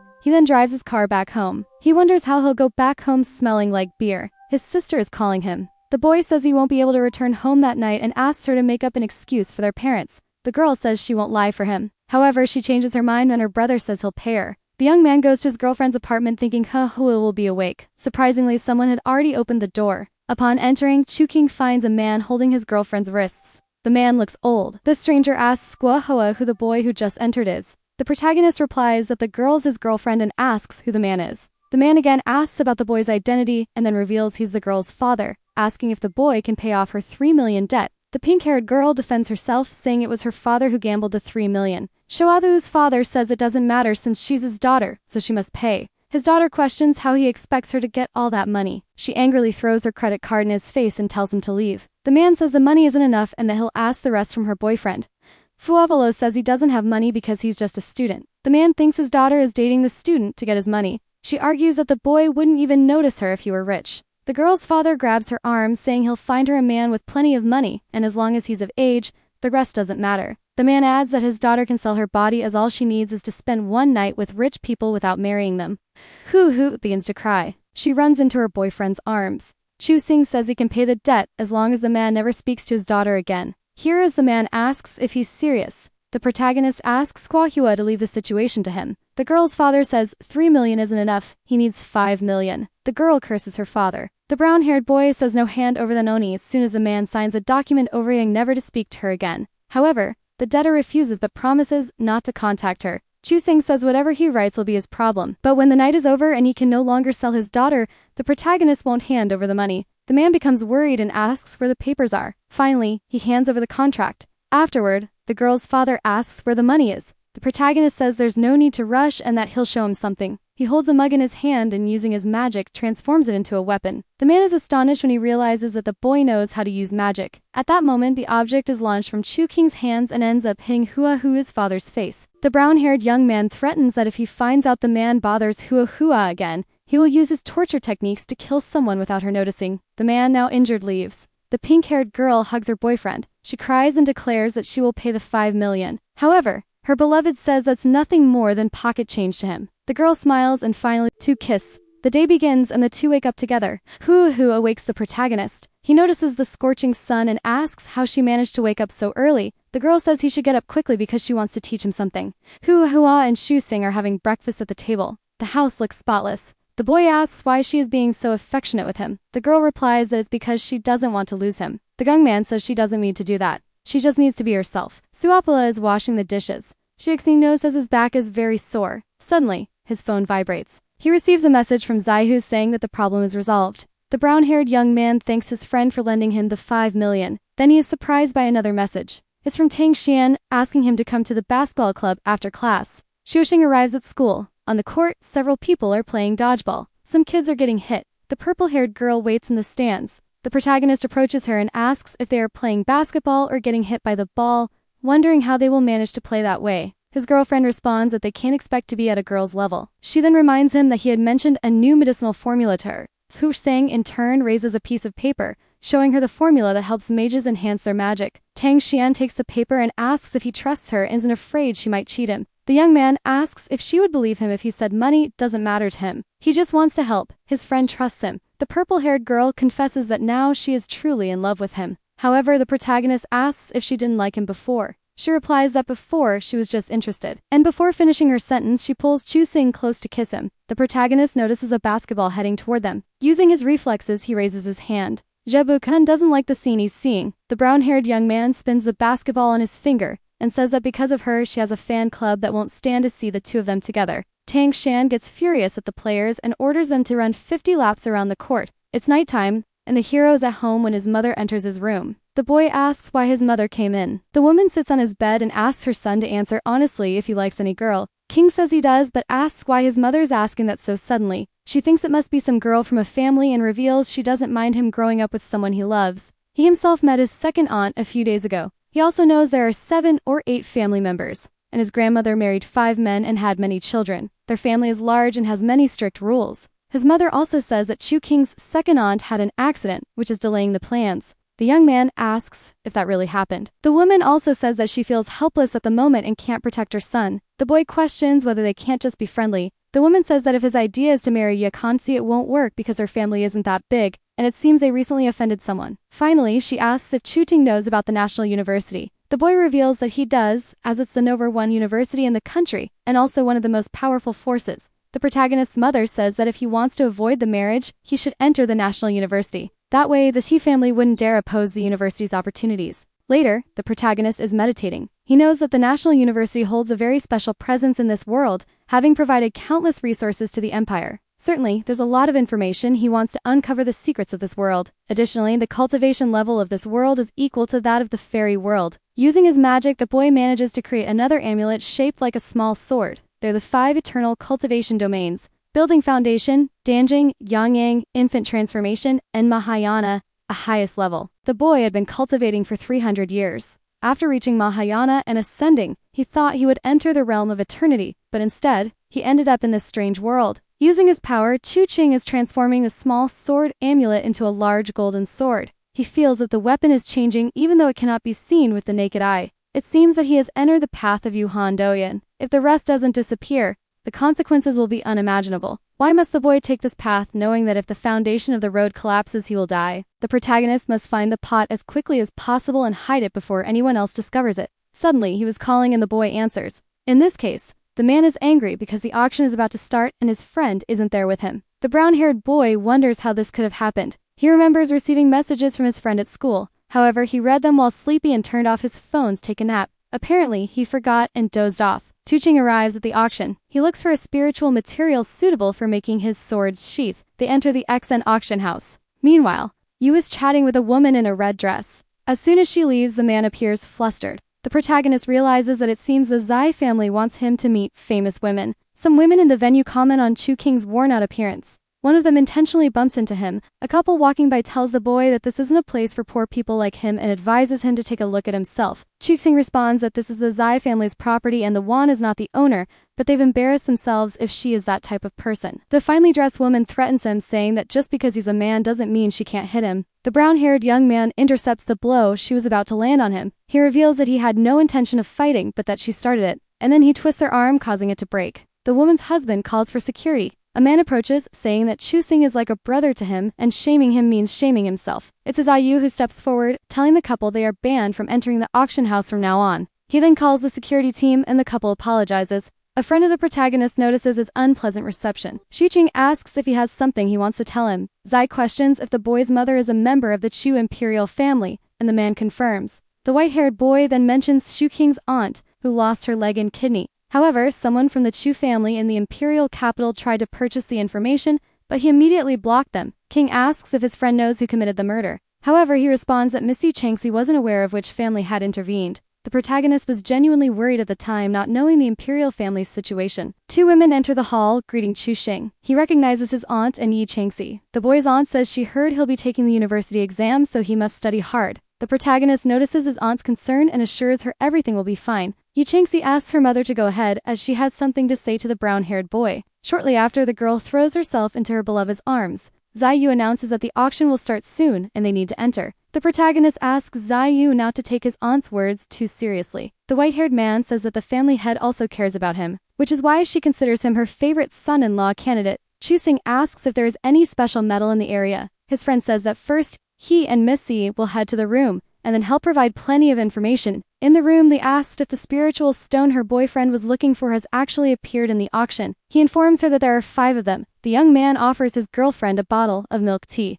The woman questions why he is going to drink wine. The boy remembers that women in this world enjoy loud drinks. Yi Shangxi says she can stop drinking if he doesn't like it. At that moment, she pulls the protagonist's hand and holds him close. She suggests that the two of them drink as much as they want together. Shouxing realizes that she really wants something from him. Yi Chengxi shy reveals that she bought provocative clothes as the protagonist had requested. Shoucheng blushes at the thought. Suddenly, the woman pushes him onto the sofa. The boy knows her beauty is incredibly tempting. He decides not to resist and kisses her. Zai Yu enters the room and encounters the pair in an intimate moment. The man quickly shuts the door and apologizes for interrupting. Shang Zishi suggests that they continue. Chu pushes her aside and mentions that the auction will start soon. The woman asks why he's embarrassed now when he wasn't earlier. The brown-haired young man thinks that if it weren't for Zai Yu, he might have left the girl defenseless. Then the protagonist calls Abe to the white-haired man who had been spying behind the door. The man enters, apologizing for disturbing her moment, but he brings important information. The two examine the tablet with the new details. King asks if all these items will be in the auction. There doesn't seem to be any material that could enhance his sword. His companion mentions a piece of mirai on the list. What's displayed is just a fragment, but there are hundreds of kilograms of it, which is enough to craft magical weapons. He notes that it's still hot because he almost burned himself when identifying it. Chu Seng remarks that it could be turned into an energy-efficient, pollution-free cooking pot. Yi Chengxi Xia bursts out laughing. Zaiyo says that Mr. Chu's standards are too high, so he won't bother him further and takes his tablet. The white-haired man shows the news to the girl. She nums has an item called Flam Ghee, an ancient wine aged for many years. It is said to boost soldiers' strength if consumed. Chu Sing asks if his girlfriend wants it. However, she responds that it will be sought after by everyone, and she won't be able to keep it safe. Suddenly, the protagonist notices something. He points to the item and realizes it's Dalen. It's not about the wine of the jar. Wasn't this the material of the golden god he had been looking for? Even if there's an issue, he might be able to purchase it. The hero says he's not interested in the wine, but in the bronze jar. The man wonders if it's a treasure. He thought he understood Chu Qing, but in the end, he misjudged him. Even so, he was astonished. Then the hero reveals that his friend has basic observation skills, but the bronze jar is the most valuable treasure, even if he couldn't identify it. The man realizes his technique doesn't compare to Mr. Chu's. However, the boy says he will head home. His companion offers to take him somewhere fun, but the protagonist replies that if he goes out tonight, he'll have to wake up early to do his homework the next day. Zaiyu says he forgot that Chu Seng is still a student and tells him to go home and be a good boy. Chu Seng in turn shows him an offensive gesture. Later that night, Chu Seng is driving home in his car. It's late and the boy hopes his parents won't find out. His goal of attending the auction has been achieved. If he can acquire the bronze piece, his power problem will be resolved. It's time for him to form a group or alliance with the Shaishan auction house. After all, in this life, Shushin is not a lone swordsman disconnected from others. He belongs to a family, he has friends, and people he loves. For all of this, the boy will fight with his life. The young man continues driving and doesn't notice the construction sign ahead. He stops and wonders why there are no other cars around. There wasn't any construction when he arrived at the auction. Suddenly, Chuting is taken by surprise. From the sky descends a powerful killing aura. The protagonist parks his car where it can't be seen. He tries to blend into the forest. From a distance, he observes what seems to be a gathering. An elderly woman stands in front of several other women. A woman in a violet cloak steps forward. The brown-haired boy who is under the purple robe, as her killing aura surpasses that of 6 people combined. The elderly woman addresses her as Officer Jang Woo, saying she purchased the item with a great deal of money. What if after this she wants to kill them and crosses the line? That could be a violation of the government's authority. The emissary of Jang Woo Yan Shangxi had already mentioned this before. Unfortunately, the police cannot control the ancient martial arts families. To supervise them, the government sent a military surveillance department and an envoy named Jang Woo. The woman in the purple robe states that the object belongs to the empire, not to any particular family or individual. She then questions whether the martial arts family will destroy the foundations of the empire, take what isn't theirs, and act on their own authority. The elder woman asks if this too is under the control of the figure in the purple robe, demanding to see a judgment order. Chuxing thinks this must be an example of the actions taken by the military surveillance department. The young woman affirms that she has the order. Then she moves to attack the old lady. The elder, in turn, is caught off guard by a punch to the stomach. She is thrown back into the other women. The woman in the purple robe is surrounded by dead bodies. Chuxing thinks she is very powerful, able to kill 6 people at once. She opens the trunk of her car and pulls out the bronze pot the protagonist was looking for. The boy realizes that this artifact is what the woman had been searching for. Jang Woo senses someone nearby and orders them to come out quickly. Chuxing steps out of the woods and asks if she would believe that he is also like her. She responds by revealing that she does believe it. Before he can say anything else, she punches him in the face, declaring that he must die. However, the protagonist catches her punch with his hand. With his other hand, he grips his golden sword and tells her it's not wise to get offended so easily. Jang Woo surprises her with an attack, but she manages to escape by leaping away. The woman in the purple robe jumps and kicks the protagonist's face with all her strength. He, however, remains unfazed, surprising her.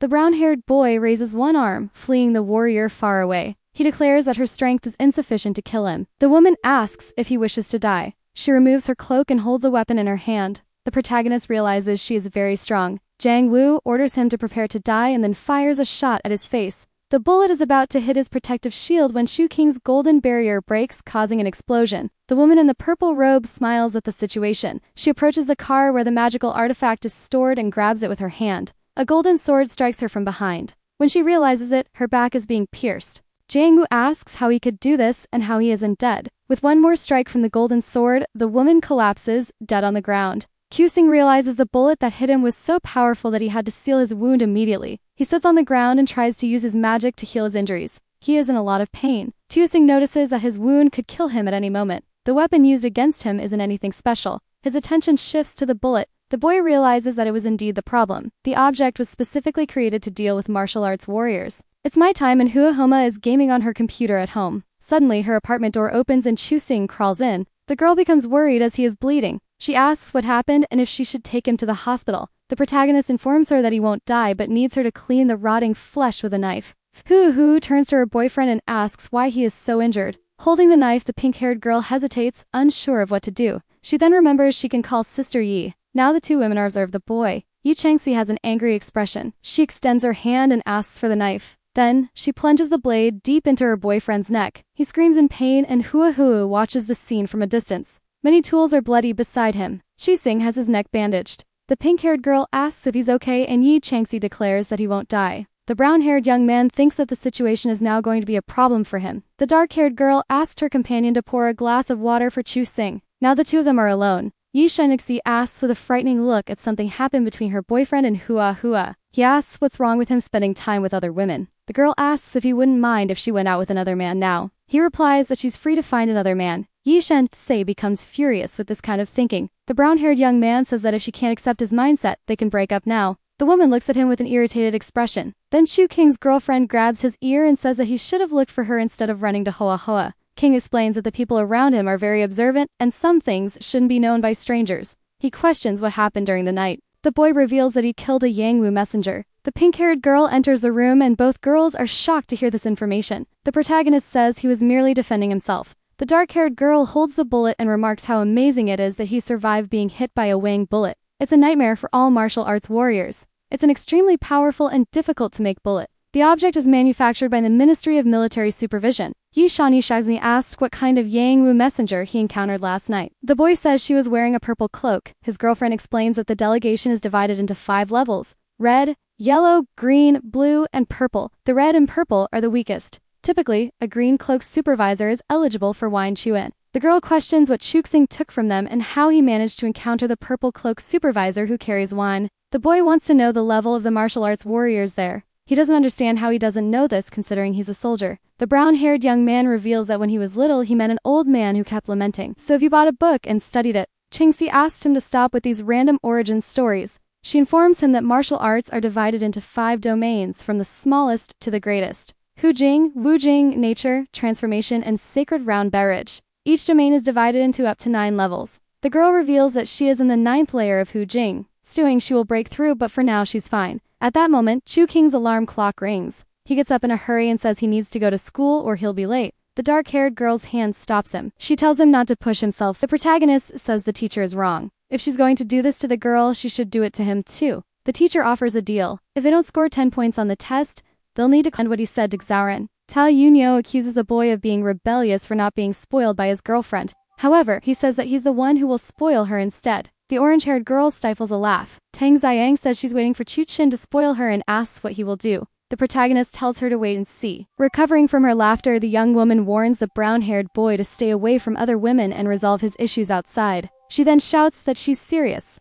Chuxing grabs the girl's blouse and pulls her clothes. He asks if, when she talks about staying away from other women, he should also stay away from Ta Yunia. The girl feels embarrassed. Tang Ziyang tells her friend she can leave. Then she says she'll leave as well. When the two are alone, the purple-haired girl asks if her boyfriend is upset because she doesn't spoil him. The protagonist reveals that he's different from others and doesn't expect that from her. Huxin genuinely likes his girlfriend so she can trust him. The purple-haired girl is excited about this. Changing the subject, she talks about the recipe he gave her. It turns out she can't use it to practice martial arts. Instead, it's a poison. The protagonist is sure the recipe he gave was meant to help practitioners improve their magic. Tang Ziyang says that resection poisons are very special and that labs don't know about them. However, the recipe is very important and highly valuable, so they will take it for whatever price Su Tin sets. The boy thinks that a recipe meant to improve cultivation becomes poison for the practitioner. He needs to study this carefully. The purple-haired girl reveals that this is very special for the Tang family. If he sets a low price, it will be an insult and a waste of time. The boy asks how much she thinks it's worth. The girl estimates the price at 200 million. Su Chen thinks that if he sells all his recipes, he could become rich.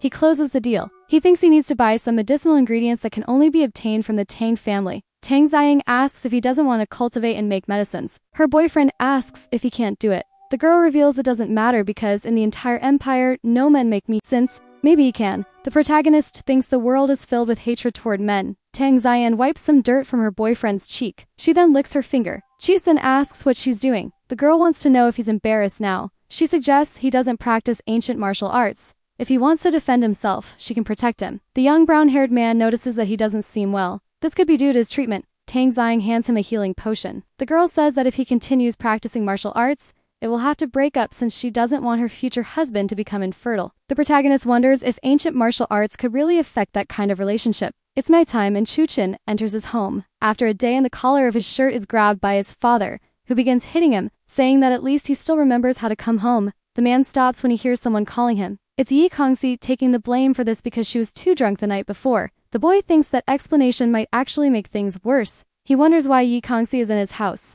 The brown-haired boy's father thinks his son has been corrupted. Hyuchin asks Yi Kongxi what she's doing there. The young woman offers him a remedy to heal him. Then with an irritated look, she says he doesn't need it anymore. She tells him that her family is friends with the Tang family and asks how he obtained this medication. Hyuchin asks who told him he doesn't need the potion anymore. Right after, he declares that he will teach her a method to handle the wine shoe and bullet, and Yi Kongxi asks if he's sure about that. The protagonist says they'll start slowly. The two-man asks if she's okay. His girlfriend says it was very painful. Shuchen offers her the potion to drink quickly. He questions himself about what really happened. The meridian usually breaks when he places the aura. Unfortunately, there's a cure for this. The last time he healed on Yi, the aura also entered her body. However, she didn't experience this situation. Now I'll need to include the aura into her body. Chu-kin uses his magic to try to produce a healing effect. When he asks his girlfriend if it still hurts, she responds that it feels comfortable now. Perhaps that's why Tang Xiang said that formula was poisonous. The protagonist thinks he needs to investigate more martial arts methods to understand the differences between men and women in this world. He asks him to do it again. The boy asks her to put her clothes on. At that moment, his father enters the room and asks if they're studying in bed. Chu-chin tries to explain and the girl says she was lying down because she was tired. Then, she declares that she's going home. The brown-haired young man says he didn't do anything with Yi Kansi and now he's going to sleep. He knows these abnormalities need to be studied in depth, but for now, the most important thing is the scabbard for his sword.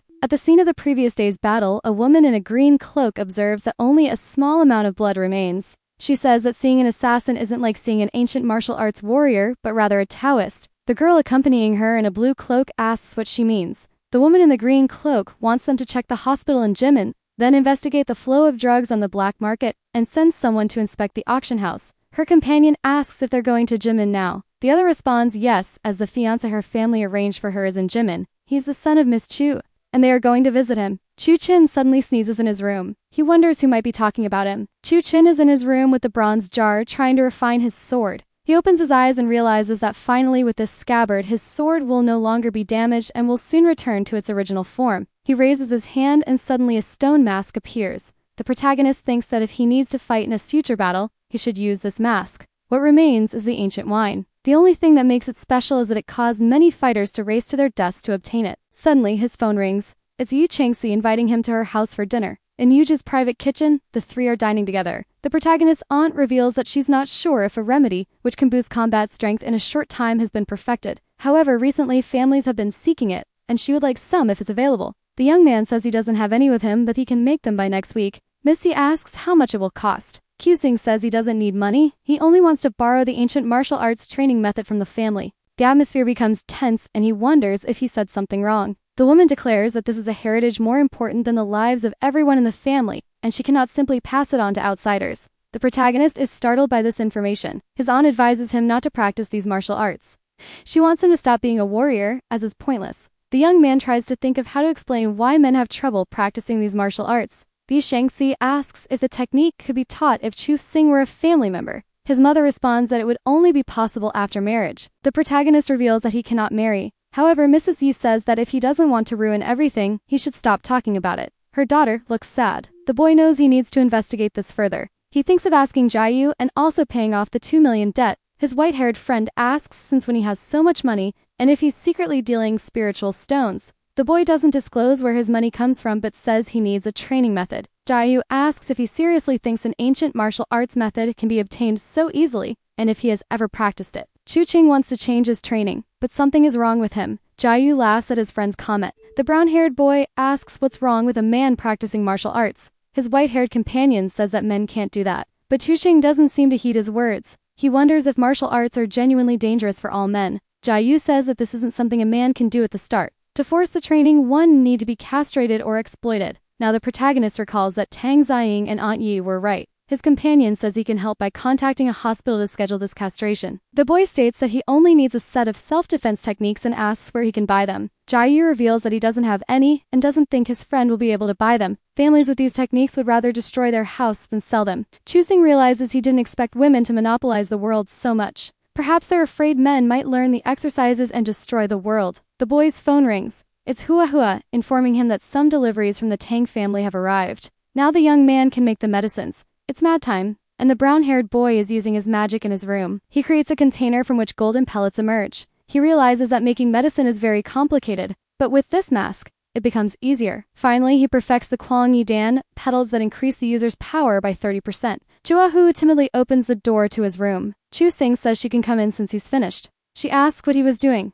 The protagonist replies that he was making medicine. The pink-haired girl wonders if that isn't something only the Tang family can do. Xie Xing asks if she thinks he's lying. Wavo wants to know if he'll go home now that he's finished his work. Her boyfriend hugs her in response, and then he kisses her. The boy asks if she wants him to go home or stay. His girlfriend wishes for him to stay by her side. Xua Vlad is the girl who most resembles a normal woman in Chu King's world. However, her reaction wasn't shy when she spoke. The boy picks her up and lays her on the bed. The girl informs him that they can't do this because she's in a risky period and doesn't want to get pregnant. It would be bad for the brown-haired boy if she got pregnant and rumors might spread. The protagonist asks if she's saying he isn't responsible enough. King realizes he didn't sleep well that night. A boy calls him, saying his sister asked him to come to her. The brown-haired boy asks what she wants with him. Imao says he doesn't know but questions if he's going to become his brother-in-law. And what about Tang Xiang in this situation? The brown-haired boy asks if that's what bothers his sister or if Imao likes Tang Xiang. His friend reveals that the only girl he likes is Tao Yunia, and asked him not to tell anyone. The protagonist thinks his friend likes brainless women. He offers to help his friend win over Ta Yunia, but he must stop talking in such an embarrassing way. Suddenly, the boy remembers that men in this world are almost like Barbies and enjoy gossiping. His friend asks if he's going to win over the girl. Chuxing promises that she will even want to date him, but he thinks about whether he will have to force or threaten her. The protagonist comes across Yi Changxi leaning against his car. He asks why she came to see him today. The woman offers him milk tea. Her brother asks why she's so cruel and where his drink is. The girl replies that there's no drink for her brother and orders her boyfriend to drink it before it spoils. Chuxing wonders if Yi Chengxi might still be upset about yesterday. The young woman explains that she stood in line for a long time to buy it and asked him to drink it all. The protagonist complies, but as he finishes, his vision begins to blur. He realizes the woman drugged him again. The cup falls from his hand and the boy thinks how foolish he is. He passes out and Yi Chengxi places him in the car. Yamal is shocked by his sister's behavior. She warns him not to get involved any further and tells him to take an Uber home. Then she speeds off in her car. Sometime later, now at night, King wakes up in a bed with Yi Chengxi on top of him. The boy panics and asks what she did.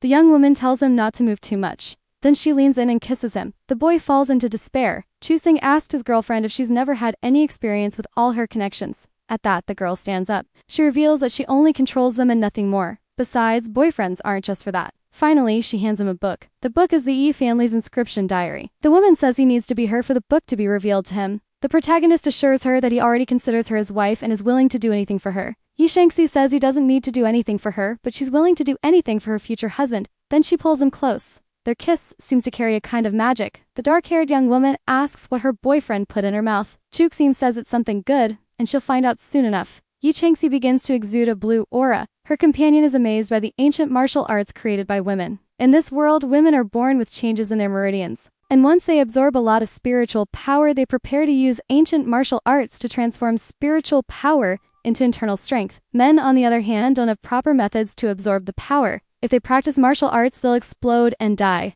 The emergence of this power allowed women to dominate the world. However, the hero hopes to change the methods so that men can practice too. Suddenly, his companion opens her eyes and realizes she has broken through the wooing barrier. Now she is in the third layer of the wooing realm. Huxing gave her the ancient wine, which is highly beneficial for women. The woman wants to know where he got it. However, the young man says the chastity secret. Because of this, Yi Chenxi wants to see if he's still stronger than her. The girl advances to punch her boyfriend. However, her hand is stopped. Hala force is contained. Chuxing holds his woman in his arms. He whispers that he can't handle this. The dark-haired girl asks for more wine so they can continue what they were doing later. The boy asks if that wasn't enough. She pushes him onto the bed. The girl says she's still Yi Chengxi and will show him who's in charge. Shusun wonders how he manages to live with his energy drained. Fortunately, he had taken the medicinal drink to keep himself distracted beforehand. The boy comes across Tao. She says Tang wants to see him. The protagonist gets a bad feeling. Then he heads to the extracurricular sports office. The purple-haired young woman asks where he was last night and what he was doing. In response, the young man says he was with Shen Xai in a hotel. Tang Xiang slams the table hard and stands up. The girl accuses him of being shameless for admitting that so easily to her. The protagonist asks if he would be her only partner if they were together. The girl realizes her family wouldn't allow that. Xing says everyone should have equal rights. His girlfriend asks how men and women can have equal rights. The boy reveals that he will show the world what the word human truly means. Tang Xiang says he needs to study hard to achieve that. The protagonist suggests that if she doesn't understand him, they can go their separate ways. The girl asks if he's going to leave without saying anything to her. Then she questions if all men are like that. Chuxing tells her is saying what she wants to say. She admits she likes him and that in the future, he must be her husband. However, what happened has made her furious, and she wishes she could kill Yi Shangxi. The young man says he won't allow that to happen. Tang Xiang reveals that's why she gave him a second chance. She suggests an all. The purple-haired girl doesn't believe he can prove he's better than her. The protagonist orders them to begin. Tang Xiang declares she will never surrender to him. Tuking says there's no need. A golden aura surrounds them both. Tang Xiang is using all her power. Her boyfriend notices that she's stronger than Yi Shangxi. He worries about the consequences of losing. Chuxing thinks he can afford to lose and grabs one of his magical pills. He crushes it tightly, boosting his power. With ease, he slams Tang Zigang's hand down. The girl wonders how that's possible. Her boyfriend asks her to keep her word. The purple-haired girl says she'll let it go this time, but there won't be a next time. Finally, she shouts that if they don't get married, she won't leave him alone. it's my time. Q-Sing enters his house. A girl in a green dress is in the living room. The boy's mother didn't expect him to return tonight. He explains that he had to come back because his teacher was busy. The girl in the green dress introduces herself as Gong Yu and says she's his fiancé. The boy asks her not to talk nonsense. A woman, however, shows him a copy of the marriage contract. The protagonist opens the document and looks at it. He doesn't know who signed the contract and doesn't recognize it, so he wishes the woman a happy life. Ganyu asks if he recognizes her or not, but says his uncles definitely will. Chu King's mother says the contract was signed by the family head, his mother, and his grandmother. Apparently, Chu Allen has significant influence over his parents, and Gong Yu is bold enough to threaten the protagonist's parents in front of him. King tears the contract in half. The girl says he was very brave to do that. The haired boy thinks this woman needs to get herself together. He declares he's going out to dinner tonight. His fiancée will accompany him so they can develop feelings for each other. The girl says Chu Kidding seems to have little reason to want help his parents, and she'd rate him a 2 out of 10. The protagonist reveals that regardless of her score, he's been wanting to hit her for a long time. However, the girl jumps away. Gal Yu asked him to compliment her since they just met, and he can't want to hit her so soon. The brown-haired boy says her logic is flawed, and that he'll start when he knows where to find her. Gal Yu says she's a lady of the Chu family and that Xing should be grateful she wants to marry him. The boy thanks her and then says he doesn't care. Amy kicks her. He's surprised when the girl counters with her leg, aiming a kick at him as well. After being pushed back, Chu Qing realizes this woman is even stronger than Tang Ziang. The girl in a green dress says he's too handsome to get so angry. The protagonist thinks that if the fight continues like this, he will definitely lose. He uses his power with one hand and summons his great golden sword. The girl is surprised and then reaches inside her dress. The protagonist appears with a yellow sword in his hand, trying to attack the woman. The tension between them remains high. Gao Yu, attempting to make peace, asks Xu Xing to calm down, raising her arms to show goodwill. The boy is lost in thoughts, analyzing the woman's strength as superior to others he has encountered. She interrupts his thoughts and informs him that he is qualified to be her husband. With a disdainful tone, he recalls her rejection of the proposal, and the blonde woman explains that she also wasn't in agreement with that arrangement. Emotionally, she shares a story about how, as a girl, she was unpopular with men and was surprised that her betrothed was a strong and handsome man. King begins to feel pressured. Gong warns him that there would be consequences if he disregarded the marriage. Curious, the young man asked about the possibility of being accepted into the National University. The blonde laughs loudly, expressing how impossible that would be. Angry, he walks away, thinking about revenge when he eventually gets into the university. Gong follows him, chattering away and starting multiple conversations at once. Chu Xing quickens his pace, trying to escape the completely inconvenient situation. In an attempt to connect, she began sharing secrets about the men of university, leaving the boy embarrassed. The protagonist feels tense in this uncomfortable situation when suddenly he feels the woman unexpectedly grab his butt. He retaliates with a swing of his fist, fully energized and filled with anger. The woman tells him to calm down. As if teasing him, she winks, places his hand on her chest, and says she'll stop playing around. 2 days later, a sports event takes place in a lively stadium filled with cheering fans. He has to go regardless.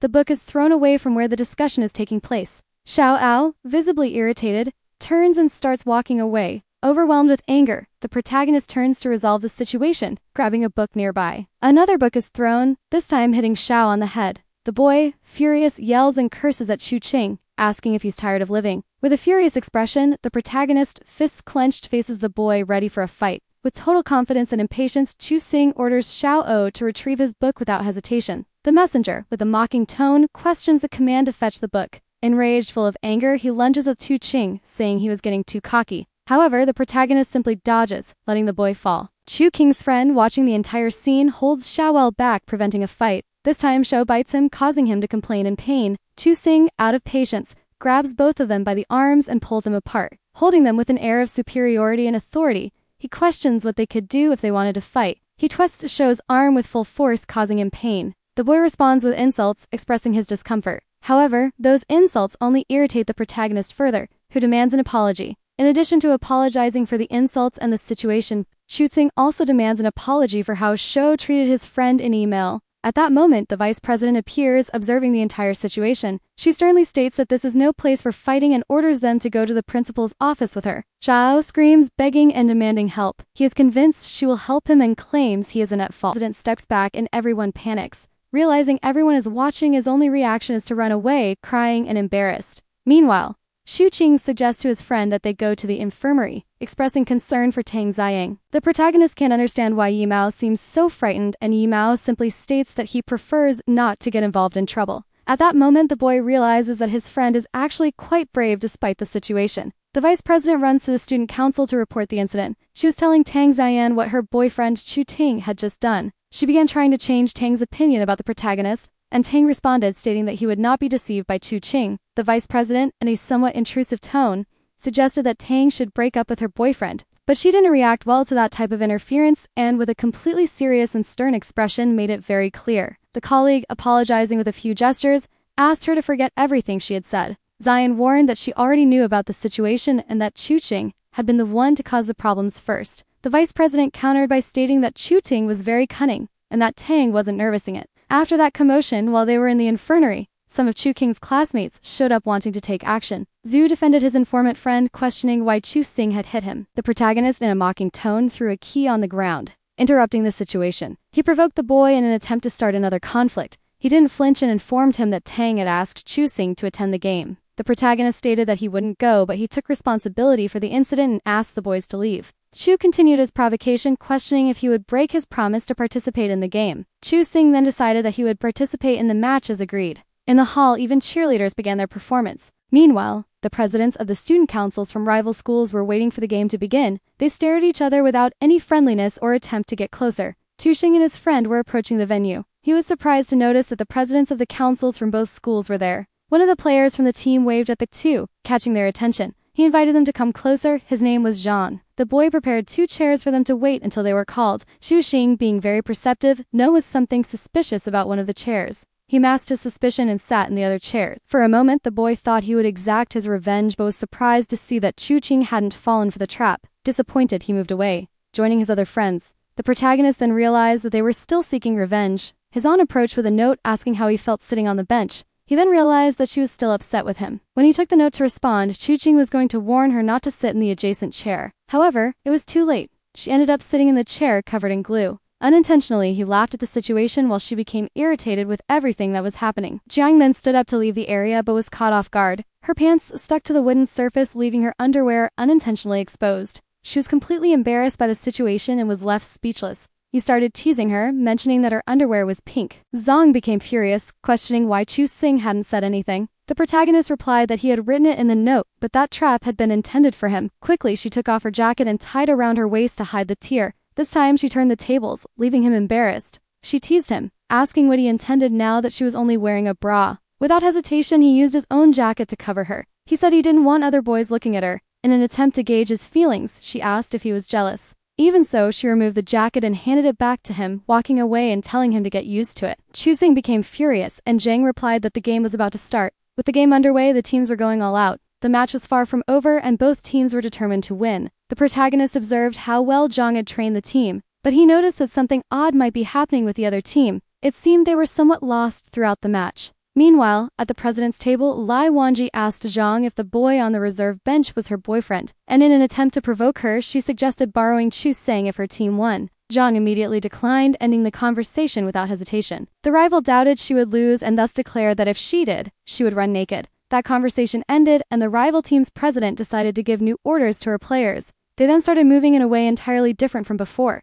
The home team felt lost. They hadn't anticipated this reaction. Then they began scoring points, leaving Zhang Ziyin desperate. The president realized that the rival team was intentionally playing poorly and became completely enraged. Lai Wanji continued the provocation, reminding her that she would lend her boyfriend. Chu Xing kept observing how the game was unfolding. He knew that the players on the rival team were much better than what they were showing so far. It was then that Zhang Ziyin announced it was his turn to enter the court. He questioned why he should play if he was only there to sit on the bench, and she asked him not to cause more trouble. They needed to win. Zhang commented on the agreement to lend the boyfriend for a month to the rival team's president. He decided to join the teasing and asked if it was the pretty girl sitting at the table with her. She was shocked by that comment, unable to believe what she had just heard. The protagonist joked, saying he wanted Kim as a cheerleader while he played. The president, not wanting to be outdone, decided to seduce and promise a reward if he won. He became ecstatic and excited, and as promised, she made him the cheerleader. Satisfied with everything that was happening, it was time for him to join the game. In his first move, he managed to steal the ball from a player on the rival team. He was fast, jumped high, and was determined to turn the situation around. But it wasn't easy, and President Lai Hornder was amused by everything that was happening. She mocked him, saying that John's boyfriend was terrible, and that winning the game would be easy. The score was indeed vastly different between the two teams. For this reason, Kim devised a strategy to solve the problem. He chose his best move and took a risk, successfully scoring a basket. The cheerleaders became excited and celebrated the change in the score. He noticed something different about the rival team captain, so he passed the ball to him as a chance to figure out what was going on. No one understood why Kim made that move. Everyone ended up without answers. The rival president was amused and thought he was in a hurry to leave with her. But when the rival captain was about to make his move, the protagonist pulled down his shorts and noticed the presence of panties. He questioned where the Adam's apple of the supposed man was. Everyone was horrified, stunned, and confused. Lafiwani showed frustration over everything that was happening but seemed to know what was going on. The girl wearing panties in the middle of the court froze as the game came to an end. The rival team was disqualified and he finally understood the truth about the captain of that team. Kim's first reaction was to ask Lai when she would fulfill the promise she had made. Clever as she was, the president questioned whether he had the courage to actually keep that promise. 3 days later at the same school during class, Kim was writing quickly in his notebook. His friend he approached, asking what he was drawing that looked terrible. Showing the drawing and asking if his friend could understand it, the protagonist analyzed the possibility of a man's inner power to practice ancient martial arts. He delivered a message from Tang Xian, asking Kim to go to the martial arts training pavilion. He imagined all the possible reasons why she might be calling him there. When he arrived, he found Tang Xian ready to start a fight. And that's exactly what happened. She invited him in for a fight, and he asked why she wanted to fight. The president replied that if he lost, she would reveal the reason. So they began a kind of messy fight, in which he emerged as the winner. Despite that, he wanted to know the reason for the unexpected invitation. Tangji reminded him that the agreement was that she would only tell if Ken lost. To end the fight, she delivered a move he didn't expect, making her the actual champion. He fell to the ground, questioning the sanity of the situation. She was upset that he hadn't fulfilled the promise after the game, saying he was just a boy. Tang asked if he had stopped practicing ancient martial arts, and he told her to calm and stunned. He interrupted the situation, saying they shouldn't be there, and she questioned if he might be embarrassed.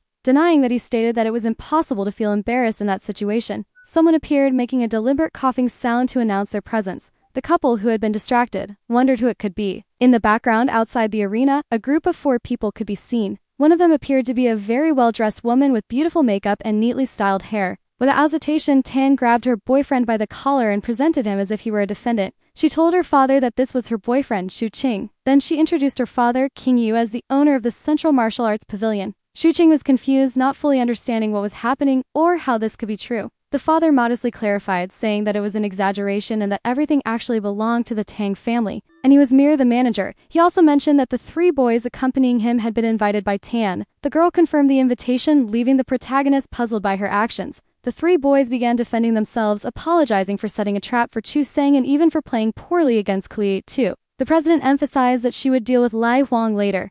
But, in addition to playing poorly and setting traps for Chu Sang, they had placed glue on the chair, leaving the 3 boys terrified. While an argument erupted between the president and the 3 students, Chu Sang felt vindicated regarding the situations. The girl's father then invited her boyfriend to apply medicine to his wounds and asked her to clean up as he needed to leave. Chu Sang found it a bit disrespectful to Xiang but accepted the invitation and they left together. Upon reaching a private room, the father asked the boy to take a seat. The protagonist immediately noted that it seemed like Xiang's father wanted to say something to him. King Yu served hot tea and began asking questions about the boy's personal life. Feeling completely uncomfortable, the protagonist assumed the man had already done a thorough background check on him. Finally, he took a deep breath and prepared himself for the awkward conversation. Xing poured himself some tea and asked if it was a problem that he was poor and not enough to support the Tang family. The father replied that it didn't matter what he was but rather how he appeared, and he came across as uneducated and worthless. Mockingly, the boy promised that he wouldn't marry into the Tang family but acknowledged that some people seemed not to believe that.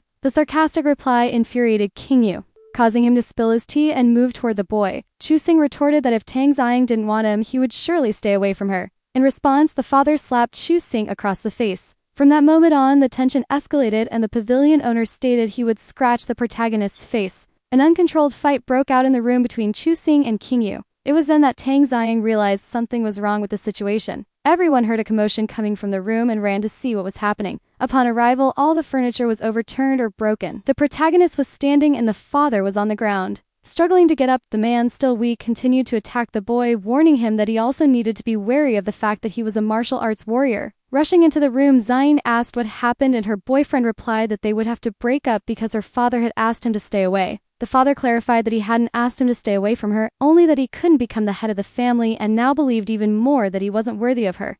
Furious, Chu Kang pointed a finger at the man and demanded to hear what he had to say. The boy declared that he would never marry, even if the girl knelt and begged him to. Continuing, the boy told the man to worry about his own life and reminded him that everyone else who had struck his face had ended up dead. and he would be an exception solely because of the daughter. Qin Yu, enraged, demanded that they resume the fight. The boy then threw the yellow sword in the direction of Tang Ziyang's father. The sword grazed him, causing the man to fall to the ground, completely terrified. The three boys watching the scene were astonished, considering Chusing frightening. Zane rushed to help her father get up after all the conflict. Elsewhere in a meeting room, a clan seemed to be addressing some kind of issue. They were gathered to solve the mystery of the death of Su Kai, the messenger Jan Yu, who wore a purple robe. One of them presented something valuable, handing an unknown object to a blonde woman. She identifies that Ziyu must be hiding something, but since he belongs to the Zai family, they cannot capture him, so she decides on another strategy. At Shu King's house, his promised fiancé barges into his room, asking about a weekend outing. Noticing his empty room, she feels disappointed and curious about where he might be. Meanwhile, as Chusing leaves the building he was in, he finds three boys outside and questions what they are still doing there. From that moment on, the three boys start calling Chusing brother, hoping he would protect them in difficult situations. While informing them he will get medicine for the injured boys, Ziyang suddenly appears without warning. The protagonist then asks if she has any medicine to lend. Abruptly, she throws the medicine in. He hands the medicine to the boys, who are deeply grateful. The girl decides to walk alone, but Chusing accompanies her, asking if she's upset. He tells her that if she wants, he can apologize to her, but not for himself. Zane responds that it's unnecessary and that she knows her father doesn't have exemplary behavior. The boy acts as though he has been absolved by her remarks. Tang Ziyang admits that she knew he was strong but didn't expect Chusing to be stronger than her. Defending himself, the protagonist explains that he simply knows how to scare people. Seeming to divert from the main topic, she asks if he has been practicing martial arts. In response, he is shocked that she isn't upset about what happened with her caretaker father. With a sad look, Kang Zion explains that she was rejected by her own boyfriend. She recalls the moment when he said that even if she knelt and begged, he wouldn't marry her. In an attempt to lighten the situation, he tells her that even if he doesn't marry her, he wants her to be his woman. Confused and wiping her tears, the girl asks how he can be so sure that she would marry him. Looking into her eyes, he asks, if she doesn't marry a man as good as him, who would she marry? Tang Zion questions if she can believe those words. He hesitates, doesn't answer, and she concludes that they wouldn't marry, meaning she had indeed been rejected. The protagonist tells her that even if they don't marry, they will stay together forever. As a gout, she asks if he would marry someone else. He promises he wouldn't. While he is around, he says he would only make her a second wife. With this, a new argument starts and he leaves, laughing. Suddenly startled, he stops and sees a woman sitting on the building's wall. Seeing that image, he remembers a master who wanted revenge. Not wanting to involve Tang Ziyang in the situation, he tells her he will go talk to an old friend and bids her farewell. The girl refuses the goodbye and he explains that the Taoist aunt wanted revenge because of Yi. She stomps on his foot with all her strength and asks him not to die before she returns to help. As the girl runs off, the wound approaches Chu Qing. Without saying a word, she just looks at him and launches an initial attack. Thus, they begin a battle. Chu Qing dodges and realizes that the women of the Li family are simply more powerful than those in the fairy world. The woman, in of all her cunning, notices Tang Ziyang running and goes after her. The protagonist, seeing this, tries to stop her and chases after the woman. She grabs him by the neck and demands that he handle the martial art he used or she will kill everyone. He responds that he has no issue with that and asks if she would like to see the other treasures he has. Satisfied him with a smile, she says that besides his life, she wants everything. He tries to change the subject, asking if she wants to learn the wind technique. She replies that she will make him wish he were dead. As a way to escape the situation, Chu Qing tells her that if she really wanted him, he wouldn't be able to resist. The woman laughs, saying that if she wanted him, he wouldn't even have the ability to resist. As she drags him away, she explains that he must die to console the spirits of her students. Arriving at an unknown place at sunset, the protagonist asks why she brought him there. The information he receives is that he will endure suffering to have his techniques extracted directly from his fluids. Clearly frightened, he tries to convince her that she wouldn't succeed in that attempt. While the boy tries to start a casual conversation, she throws him far away, demonstrating her strength and power. Unexpectedly, Bala's Wayne Chun appears, and he wonders if she had come to arrest him for killing the messenger. The blonde orders him to be handed over to her. The woman who was battling Chuxing refuses and says it depends on the blonde's abilities.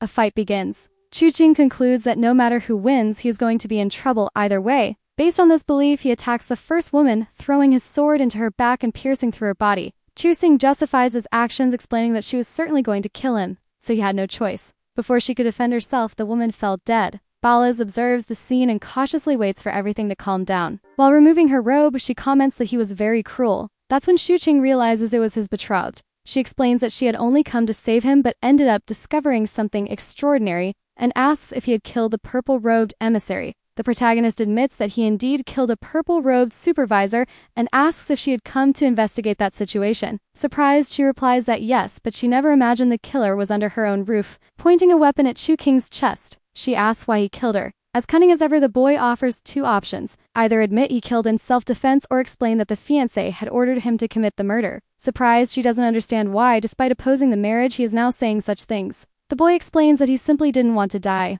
Bursting into laughter, she asks about the possibility of booking a hotel room. Turning the tense situation into something more casual, the blonde shows a drawing she had found and asks where he got that information. He explains that he drew it himself, though she doesn't believe him. He insists he wouldn't need to lie to her. With a tone of curiosity and planning, she raises the idea that he might be capable of creating training methods. He denies it, saying it was just a prototype. That situation completely changed the way the girl viewed her future fiancé, and she admitted he might be capable of getting into the National University. She proposed a deal. She would help him resolve the Chuhen issue, and he would help cure her. In response, the protagonist says he doesn't know what is wrong with her body, and the blonde replies it would depend on his abilities to figure it out. If not, she would have to send him to the Ministry of Supervision. Thus, it was understood that curing her was possible and that the Chuhin issue would be resolved. She then began explaining why the marriage needed to happen, but only on the condition that he give her a kiss to receive the information. Chuising asks for the information first and adds that he actually found her beautiful. The blonde begins explaining that the supervision department is one of the main institutions and has always been led by someone from the Kong family, the imperial family. The boy already suspects that his fiancé might also be someone important. The fiancé explains that she couldn't be empress because there were certain rules for that. However, when the families have broken this tradition, and that's why the marriage had to happen, Shuqing understood that the situation was brought up out of convenience. The blonde then asks if he can really help. The boy's condition is that he wants wine bullets. After the agreement is denied, the protagonist takes a pill out of his pocket and explains that he could trade it for the bullets. The girl doesn't understand if the pill would cure her. He doesn't confirm, promises to study away. The pill is called a tonic medicine and increases the user's strength by 30%. After taking it, she immediately feels the power of the medicine. Overwhelmed by the energy, she takes the wine and asks for 10 bullets in exchange. The boy is amazed by the bullet and realizes it's more potent than the one Chu Han used on him. The fiancé explains that this one is of a higher level, but the most powerful ones are level 5. Then they begin the treatment, starting with her face. She feels the sensation of change. Indeed, her face begins to transform, becoming slimmer. He kisses her cheek. She sees herself in the mirror and is amazed, and they hug in celebration. Shising explains that he can only work on the face and not the rest of the body. Staten, she feels a bit indignant about having to live with a normal face and a swollen body. He explains that this is not related to her training, but to her constitution, and if she continues like this, she will die. The fiancé is surprised by this information and proposes that he help her create an effective training method. The boy explains that training methods are not easy to create and that it seems her spiritual root was taken from her a long time ago. Without appearing surprised by what they just heard, the protagonist comments that was probably a member of her own family who took her spiritual root. Enraged by all this, she points a weapon at him and demands that he remain silent. In response, Chuqing provokes her, saying that she probably wants revenge even if it costs her life. Angry with everything, she shoots the boy and orders him to leave. He warns her that she cannot push herself that way or the treatment will lose its effect. Indeed, the blonde's face starts bleeding and the treatment is undone. Chuqing explains that the Chu family came after him just to force him into a marriage, and he realizes that the hatred between him and the family cannot be mediated. As a suggestion, the protagonist proposes that they work together,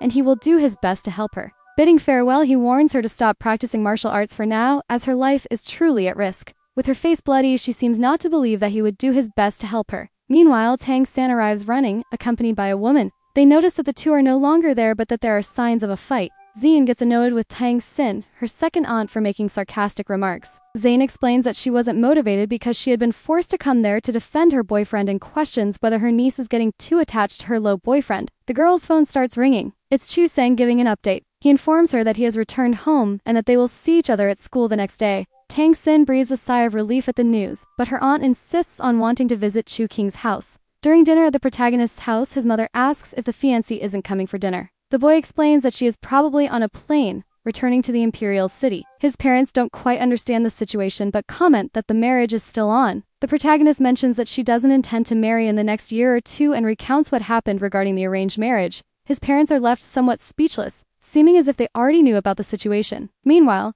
Chu King thinks about how he will take revenge on that enemy family. On the plane returning to the imperial city, Gong Yu receives a list of people who had contact with Zhou Yu. Upon examining the list, she realizes that the only close contact was Chu Xing and reflects that their destinies are truly intertwined. At Chu King's house, he decides to check on his sister's bed after Gong Yu has slept in her room. Upon opening the door, he notices a large hole and decides to call his sister to see her reaction. When the call starts, a man answers his sister's phone, leaving him confused about what is going on. While the sister is with another guy, the phone rings and she accidentally answers it. For fun, Chu-sing acts as if he's another boyfriend of hers. Xing-tao reacts completely disappointed. The sister, desperate, grabs the phone from her boyfriend and asks what her brother is doing. Bursting into laughter, he asks her to hand the phone back to him and explains that he is really her brother and was just joking. A sibling argument starts there, and she asks what important thing he had to say. As a way to appease his sister, the protagonist asks if she wants him to transfer her money. With a lot of happiness, she says yes, that he's the best brother she has. Checking his balance, he notices he has 360,000 Ries and wonders if this was paid by the Changxi. The sister, concerned, says she cannot let this continue. What would other people think of her brother who had taken so much money from the Changxi? And the boyfriend responds that if she is bullying him, he will do something about it. The girl explains that Changxi Shi is part of the Yi family. Meanwhile, at school, the three boys continue treating Chu-sing as their boss. The so-called boss wants the three to practice ancient martial arts. He explains that his training is different from regular training, and that he needs people training with him who are useful. They agree that Chu-sing would personally teach the three boys. Interrupting their conversation, a girl leaning against a fancy car asks if Chu-sing is bullying his classmates. With a welcoming expression, he says he's not that kind of person and asks what she's doing there. Offering some milk tea and stating it wasn't spiked, she says she came looking for him. The boy refuses the drink and comments that it's not to his liking. At that moment, the girl approaches, trying to kiss him. Another person interrupts, asking if he is Chu Ting. Answering yes, the blonde security woman says the family head wants to see him. They soon realize it's the Tang family, and he goes to meet them in the car. Upon arriving, he asks if his aunt was looking for him. Inside the car, there's an elegantly dressed woman and Tang Zuying's father.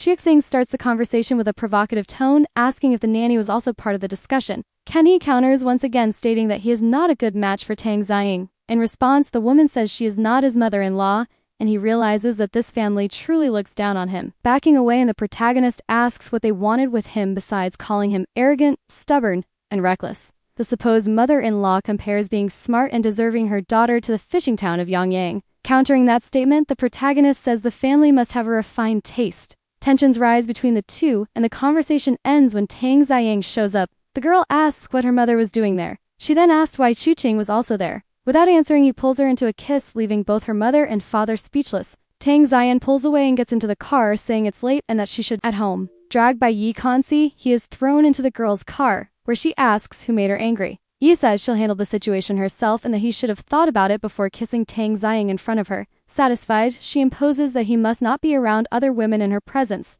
As he gets out of the car, she mentally affirms that he belongs only to her and no one else. On his way home, he receives an unexpected call from his sister. She asks him to take care of their parents and apologize for her. He doesn't understand what's happening. A woman takes the phone and gives him 30 minutes to get to the Drunken Dream building. If he's a second late, he'll only find a dead body. The scene shifts to show his sister collapse on the floor. Chu-sing appears flying over the city while talking on the phone, asking if anyone knows the Drunken Dream building. The person replies that it's the most important gold trading warehouse, and that its boss is a legendary woman named Meng Zui. Known for her unimaginable strength, she states she can't help Chu-ting. He responds that he doesn't need help but emphasizes he must save his sister at all costs. Arriving at the building, he finds a luxurious structure and is directed to the 67th floor. Reaching the 67th floor, he finds a closed white door at the end of the hallway. The protagonist heads to the location and upon arrival, finds his sister tied up and sitting on the floor. Seeing her brother, the girl pleads with him to flee, but she's interrupted by a kick from the woman accompanying her. Chu-sing retaliates, initiating a fight, but they are interrupted by a voice ordering them to stop. A woman with long hair and a veil over her face asks if he is Chu-ching. Stopping the fight, the boy replies that he is. His sister, desperate, begs him to stop talking and leave. With his hands, the protagonist casts a spell to put his sister to sleep, promising he will soon take her home. Chu-sing demands to know who the woman is and why she captured his sister. The woman introduces herself as Meng Zhu, the owner of the place, and states that Chu-king's sister works as a bartender there.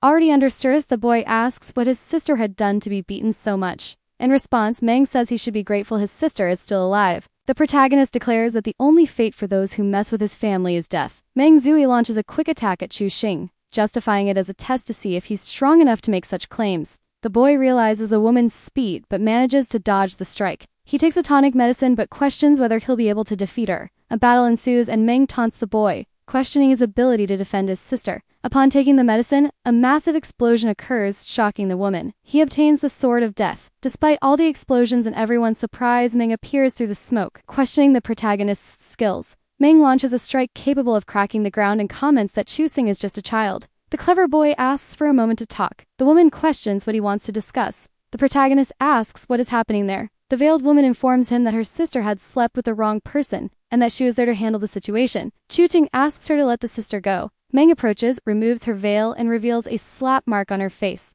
Chu-Ting is impressed that someone had the courage to hit her face like that. In response, the woman explains that Chu-Shao had slept with the mayor Xingli's son, and because of that, she had received the slap. The protagonist asks what she wants in return. The woman demands 300 million to ransom her sister's body. As a strategy, the protagonist suggests she let the sister go, and he would deal with the mayor. In an agreement, they decide that Chu-Shao must solve the money issue within 3 days. He throws a stone toward Meng so she can see the value of the object. Realizing the object's worth, she demands 20 spiritual exchanges in return for the boy's request. However, along with that deal, he must also spend the night at her house. After sealing the agreement, he lays his sister on a bed while Meng embraces him. Chu-Seng jokes that she shouldn't ask for mercy. Unexpectedly, the woman picks him up in her arms. Unable to react, he merely thinks he will never be carried like a maiden. Arriving in the room, Chu-Seng questions why she doesn't just kill him and take all the spiritual stones since it would be simpler. Meg mentions that killing him might cost her main benefits in the future. She also comments that her predictions are quite accurate and could even be considered a talent. Chu-Seng feels exhausted, questioning why he agreed to deal with this crazy woman.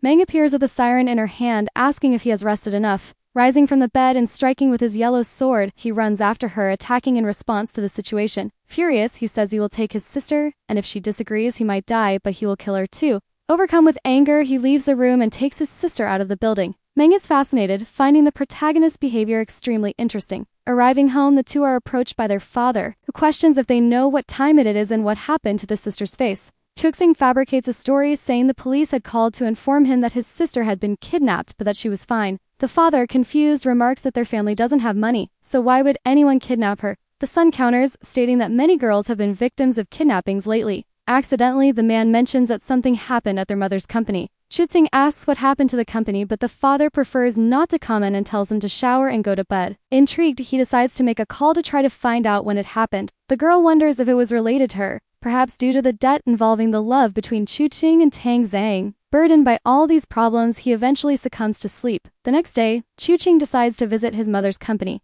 It was his first time visiting. Interrupting a conversation at the reception, the protagonist asks where the general director's office is as he is in a hurry to find her. The receptionist decides to take him to her. Along the way, several inconvenient conversations arise. That's when, in the middle of the corridor, Chu-Seng encounters his mother. Seeing her son, the president asks why he is there. The secretary apologizes, saying he is a distant nephew, leaving Chu-King's mother confused by the conversation. This situation sparks a complicated exchange, leading the president to question whether the secretary wants to become her daughter-in-law. The protagonist is shocked to see his mother angry and speaking in such a way. The president orders the secretary to go to the finance department to settle her dismissal. At the same time, the woman questions why her son is not in school. Inside a private room, the seated woman asks if it isn't a regular school day. Defending himself, Chu-Ting shows a paper with the words school certificate, informing her that he has permission to be there. Stepping out of the playful mood, the mother questions what really happened with his sister, as she doesn't believe the story he told his father. The protagonist sits beside his mother and explains what actually occurred.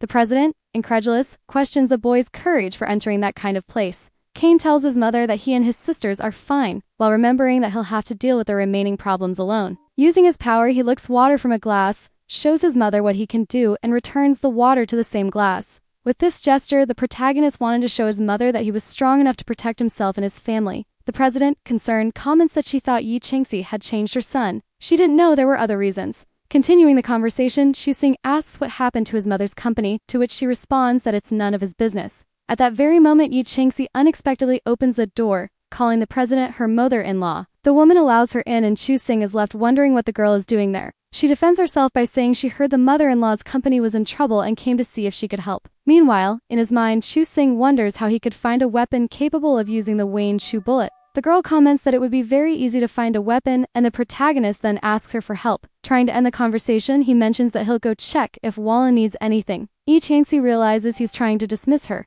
and with a fierce move corners him, questioning why. She drags him into the women's restroom and says she's going to teach him a lesson to make him understand who she really is. King declines the invitation, saying he can't that day. In response, she warns him not to let her meet his other girlfriends as she might end up killing them all. Standing close to him, she says she's giving him an early warning so he won't blame himself later. With a doubtful expression, he wonders how, despite being a girl, she wants to be the alpha in the relationship. The protagonist then sneaks away, using the excuse that he has to leave now. Angry, She forcefully grabs his shirt. Without missing words, the brunette says it's strange because he can't even stay still and questions if he's fooling around with another woman. The boy remembers something he did with the blonde. His face gives him away and his girlfriend becomes furious, realizing Chufsing really is. In the car, the boy reflects that because of the Changxi, he almost forgot his problems. His brother-in-law's house is on Suzaku Street. The people who live there are all powerful. Not only were the houses there impossible to acquire with just money, but a huge amount of wealth was also required. Upon arriving at the house at first glance, it seems peaceful and quiet, but he doesn't know how many cameras are hidden and feels a powerful force. It's impossible to meet the Xing family members directly, and he doesn't know all their abilities. He won't be able to infiltrate without proper preparation. If Chu Xing manages to enter, he'll first need to find his brother-in-law and see how he reacts. If he's like Mayor Xinglai, it will be difficult, but if he truly loves the protagonist's sister, he'll have an ally to change the mayor's opinion of her. A car stops in front of him and Tang Ziying steps out. The boy gets out of the car and asks if she was looking for him and how she knew he'd be there. Annoyed, the girl asks why he hasn't been to school for 2 days. The protagonist responds that he was in a bad mood and needed to relax. Concerned but still upset, she asks if he needed 2 days to relax and if he's angry. Not understanding where she got that idea, the boy asks why he would be angry. In a soft tone, she says something happened with his mother's company, and it was the Tang family's fault. The last time her mother met him, she must have said unpleasant things, so she assumes he's upset with her. Placing his hand on Ziyang's cheek, the protagonist says she worries too much, and that his absence from school has nothing to do with her, but the fact that she cares about him makes him really happy. Blushing, she says she's his girlfriend and is still afraid that when she's not paying attention, he'll get into trouble with others because he's sneaky. Then he seriously thinks that he is not her dog and that she shouldn't be controlling him. The protagonist asks if she knows Zhou Meng. The pink-haired girl responds that there are masters in Jingmen. Zhou Meng is ranked 2nd, and she controls the largest underground business in Jingmen. She then asks how he knows her. He replies that there is an influential person in Jingmen with that name and asks who the other masters are. The girl answers that the first is Wei from the Xing family, then 2 people from the Tang family, her mother and aunt, 2 from the Li family, and finally, 2 from the supervision department. He thinks it's a good thing he decided to just observe the place or things could have gotten ugly. Hua Wo is good at gathering information, and he needs her help. At the girl's house, he thanks her for solving his mother's company's problems. She's a cute girl, fresh from a bath and in her pajamas. In response to his gratitude, she says it was super easy and hugs his arm. Blushing and looking into his eyes, she says she just took a bath and offers for him to make a move on her.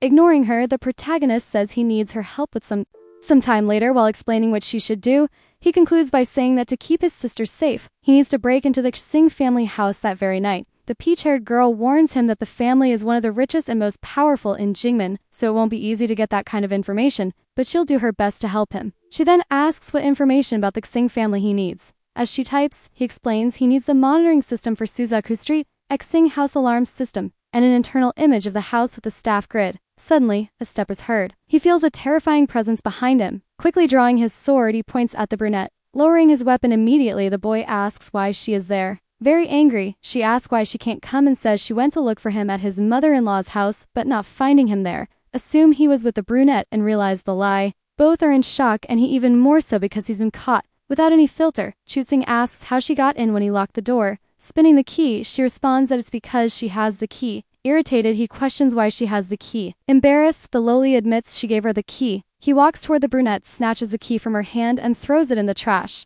The boy tells her not to come anymore, claiming she only enjoys bullying honest people. Pointing at him, she says he only knows how to protect the shorty and ends by saying she wants to see what he'll do when he needs her. Then she leaves. He looks at the girl and says she doesn't need to obey her next time. As she keeps bothering her, she can tell him. The cute girl thanks him and asks if it wouldn't be better for him to go after Sister Yi since she seemed very angry. Shaking the girl slightly, he tells her to forget it and think more about herself, asking what else they can do. An explosion occurs at the door. It's the jealous girl armed, breaking the door down. The protagonist becomes worried because now the crazy girl is after them with a weapon. He asks to talk calmly. Tired of his excuses, she pulls the trigger and the bullet flies toward them. The girl dodges and he runs after the maniac, quickly grabbing the gun. Extremely angry, the boy shouts, calling her an out-of-control lunatic and asks if she really had the courage to shoot. She doesn't see any problem with shooting since they're in Jingmen. He yells, asking if she's happy trying to kill him with that gun. The response is absurd as she says she doesn't intend to kill him but to make a hole in his private parts to stop him from seducing other women. Laughing, the brunette asks if he likes the gun and if it met his request efficiently. He realizes it's the perfect weapon for the level 3 Wangshuan bullet he got from Gan Yu. Unfortunately, he has to thank her because it's exactly what he needed. The protagonist tells her to go home, but she says her car broke down and she ought to sleep there that night. Seeing the brunette snuggle up to him, the jealous girl feels left out and sad. Immediately the boy pushes her aside and tells her to watch TV in the living room because he and Hwawa have work to do. Irritated, she asks why she can't watch them work. The response is that it's almost exam season and the lowly will help him review his homework. She only agrees because she doesn't want to study math. In the room, the cute girl shows him where the cameras and alarms are but warns that once he enters the Sing residence, she will help him handle those things. He thanks her. At that moment, the jealous one stands at the door and comments that it's too quiet, then barges in. Seeing the two at the computer, she awkwardly asks if they want a glass of water. He sees through her and tells her to leave. The girl keeps questioning what's going on between the two. She wants to return to check on them but doesn't know what excuse to use. She looks at a delivery card to justify going back and tries opening the door, only to realize it's locked. Pushing it open, she sees they're still at the computer. Holding boxes, she says she ordered skewers for the two of them to eat. Angry, simply picks her up and carries her out, giving her a smack on the butt. Completely embarrassed, the girl asks how he had the audacity to spank her. He responds that if it's not enough, he'll give her another. Now outside, the protagonist thinks she's messing with him because there's nothing wrong with her car. Most of the time, he just tosses her into the back seat. With a suspicious look, he says there's nothing wrong with her car, then bids her farewell. Thus, but he grabs him by the shirt. The girl then grabs him and throws him inside. Seeing her sitting on his lap, she explains that he doesn't have time to play with her since he has things to resolve. Interrupting him, Yi moves toward the protagonist and kisses him. Thinking that she has to use him up so there's nothing left for the short one, she remains persistent. Embarrassed, the hero gently pushes her away. He then states that he is genuinely busy. With a seductive look, a girl asks if he's sure. Reversing roles, the hero grabs her wrist. Looking down at her, he calls her cheeky. He then decides to kiss her, declaring he's going to finish her off. After being intimate, both begin to get dressed. Enchanted, the girl asks the protagonist if he enjoyed it or if he's angry with her. He replies that he's not angry and even if he were, it wouldn't be with her. While wondering if she could ever act graciously, she ruffles his hair affectionately. He says she feels like they're drifting further apart and that the problem is he keeps fighting with other women but still gets angry. Swatting her hand away, the protagonist thinks he doesn't want to be treated like a puppy and that if anyone else did that, he would cut off their hand. Opening the car door, he says she should go home now and that they'll see each other later.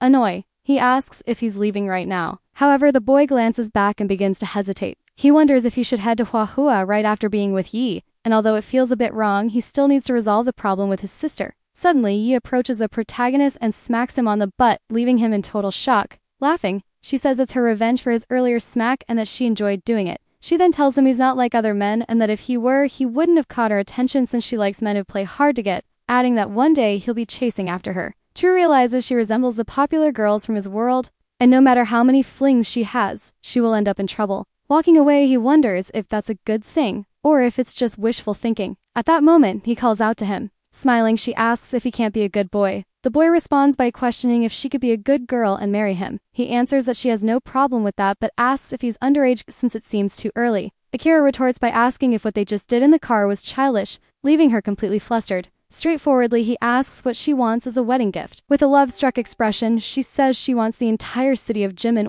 Walking away, the hero replies that it might be possible, and that she just needs to make sure to be a good girl. Embarrassed, he comments that he says all that without even kissing her. Later that night at the Lee family house, Hua asks the guard if he can see the small building to the left, the one where Singli's son lives. She then explains that she's already hacked the cameras and security alarms. But the girl warns that he still needs to be careful regardless. Putting on the mask, the hero says not to worry as he has everything under control. Hiding, he thinks that it seems his sister and her future fiancé are on good terms. Therefore, he should go after him first.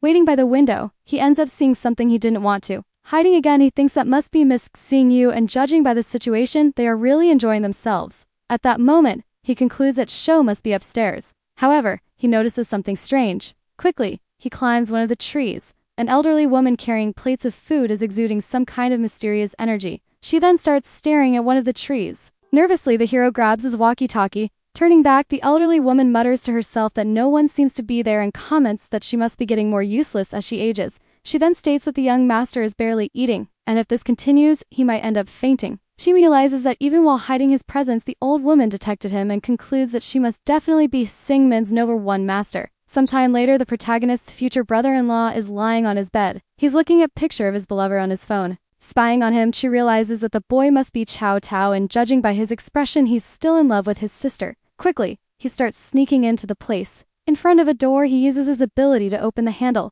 Without looking at the door, the boy says he doesn't want to eat anything and just wants to see Chu Xiao. However, he quickly realizes it's not his grandmother. Seeing the hero with a mask and weapons, he's utterly shocked. Before he can start screaming, the hero covers his mouth with his hand. He tells him to stay quiet and introduces himself as Chuk Shou's little brother. Worried, the boy asks how his sister is and whether something happened to her. The protagonist then asks if he already knows what happened to his sister. Crying with a trembling voice, the boy asks if something happened to her and says it's all his fault for getting involved in this mess. Reassuring him, Shu tells him to stay quiet, explaining that his mother wanted to kill her, but he managed to save her. At that moment, the boy admits it's all his fault because his mother wanted to force him to marry Tang Jian regardless of his feelings. In shock, the hero realizes that if he hadn't fallen in love with his sister, he would have been stuck wearing a green hat. Determined, the boy asks if the protagonist came to rescue him, saying he just needs a minute to pack his things so they can leave right away. However, the hero explains that he came to negotiate with his mother. Pessimistically, the boy says it won't work, as she won't see or listen to him. She replies that he'll try and tells him to make sure a master Xing doesn't ruin his plans. But the boy says that's impossible because he's trapped. The hero then suggests he fake his death or create some chaos to keep her busy for 30 minutes. Excited, the boy says that's fine, and as long as he can meet her. He's even willing to ask her to keep him company for a night. No problem at all. At that moment, the protagonist jumps out of the bedroom window. Looking to the side, he hears the sound of a shower. She begins to think and formulate a plan. The pink-haired woman starts stepping out of the bath but notices a strange presence. She finds herself face to face with a masked and armed hero. Surprisingly, the woman walks toward him with a subjective look, while the hero questions what's wrong with his family. The woman, wrapped in a towel, moves toward a protagonist. She asks if he's some new guy sent to the family and questions the purpose of his mask. Getting close to him, she starts removing his mask, drawing nearer. Kissing him, she says she really likes it. However, after the kiss, the hero headbutts the woman. The headbutt is so strong that it leaves a red mark on her forehead and makes her fall to the floor. He then asks her if she still likes his mask. Sometime later, he's sitting atop a tree. Meanwhile, the elderly woman is serving coffee while the other woman reads a book. The maid calls her boss away, informing her that the young master is attempting to escape. The woman comments that it's ridiculous and wonders if he still doesn't understand. Meanwhile, the elderly woman tells her not to get upset, as the young master is still immature, and she will go see him herself. At that moment, both the maid and the elder woman head toward the boy's room. Smiling, the hero realizes this is the perfect opportunity to make his move. He starts knocking on the door. Surprised, the woman asks who's there. With a weapon in hand and wearing a mask, the hero opens the door. Showing no trace of fear, the woman tells him to leave immediately, and as she pretends she never saw or heard anything. However, the protagonist ignores her and continues approaching. Sitting in the armchair, he says that since he's already here, how can he leave so abruptly? The woman asks if he just saw Xiao Tao, commenting that it's no surprise the boy is causing such a ruckus. She then questions if the boy came because of Chu Xia. Chu replies that he's here asks for a blessing for his son to marry Chu Xiao, and asks what she thinks about the idea. The woman remarks that the girl's family background is trivial and asks who he is, also questioning why he wants the two be together. At that moment, the hero begins to remove his mask. Surprised, the woman realizes this is Chu Qing, Xu Xiu's younger brother. Impressed, she comments that it seems his sister is still alive and that Meng Jizui is indeed audacious for disobeying her orders. The hero explains that Meng Jizui is responsible for keeping his sister alive and that, if not for her, Meng would have come after the woman as she likely deserves to be taught a lesson. After hearing this, the matriarch crosses her arms and asks why feels like the boy is using her. Chu Qing insists that he's only there to make a request and notes that he knows she's a generous person, suggesting that she forgive his sister and let her go. Adjusting her glasses, the woman asks if this is a threat, noting that he loaded a level 3 wine chew and bullet in his weapon and questioning if he feels invincible because of it. Nervous, the hero realizes she's caught on and quickly points his weapon at her. However, the woman is incredibly fast and leaps toward her opponent. Looking back, the protagonist realizes just how quick she is. Unable to dodge, he's struck and thrown far away. After taking the blow, he begins to stand up, coughing blood. He wonders if this Singlei was supposed to be just an ordinary person and realizes she's also a martial arts master, capable of easily defeating the so-called 10 great masters. Exuding a significant amount of energy, the woman questions whether he seriously believes he can protect his sister with that weapon. She admits that he was arrogant but comments that winning or losing at this moment is simply pointless. Curious, the woman asks if he has another trick up his sleeve and suggests he show it now, but she admits she hasn't seen anyone as remarkable as him in years. Examining the bullet in his weapon, she asks if it's the special Wang Chu bullet of the Gong family. Changing her expression entirely, she asks if he's a member of that family. The hero replies that he isn't, but he does have a marriage contract with them. Suspicious, the woman asks if he has proof. Standing up, Chu recalls that she had said she would agree to Xiao Tao and Chu Shou's marriage if their family were as influential as the Tang family. Suffering hands over something, saying it's worth taking a look at. Relieved, she thinks that thankfully, Gongwei repaired the marriage contract and returned it to him. At that moment, the woman unrolls the contract to examine it. Maya is completely astonished. In shock, she asks if he is the grandson of Madame Chu. So the video ends here. If you don't want to miss the next part, activate the notification bell, and see you next time on Tab's channel.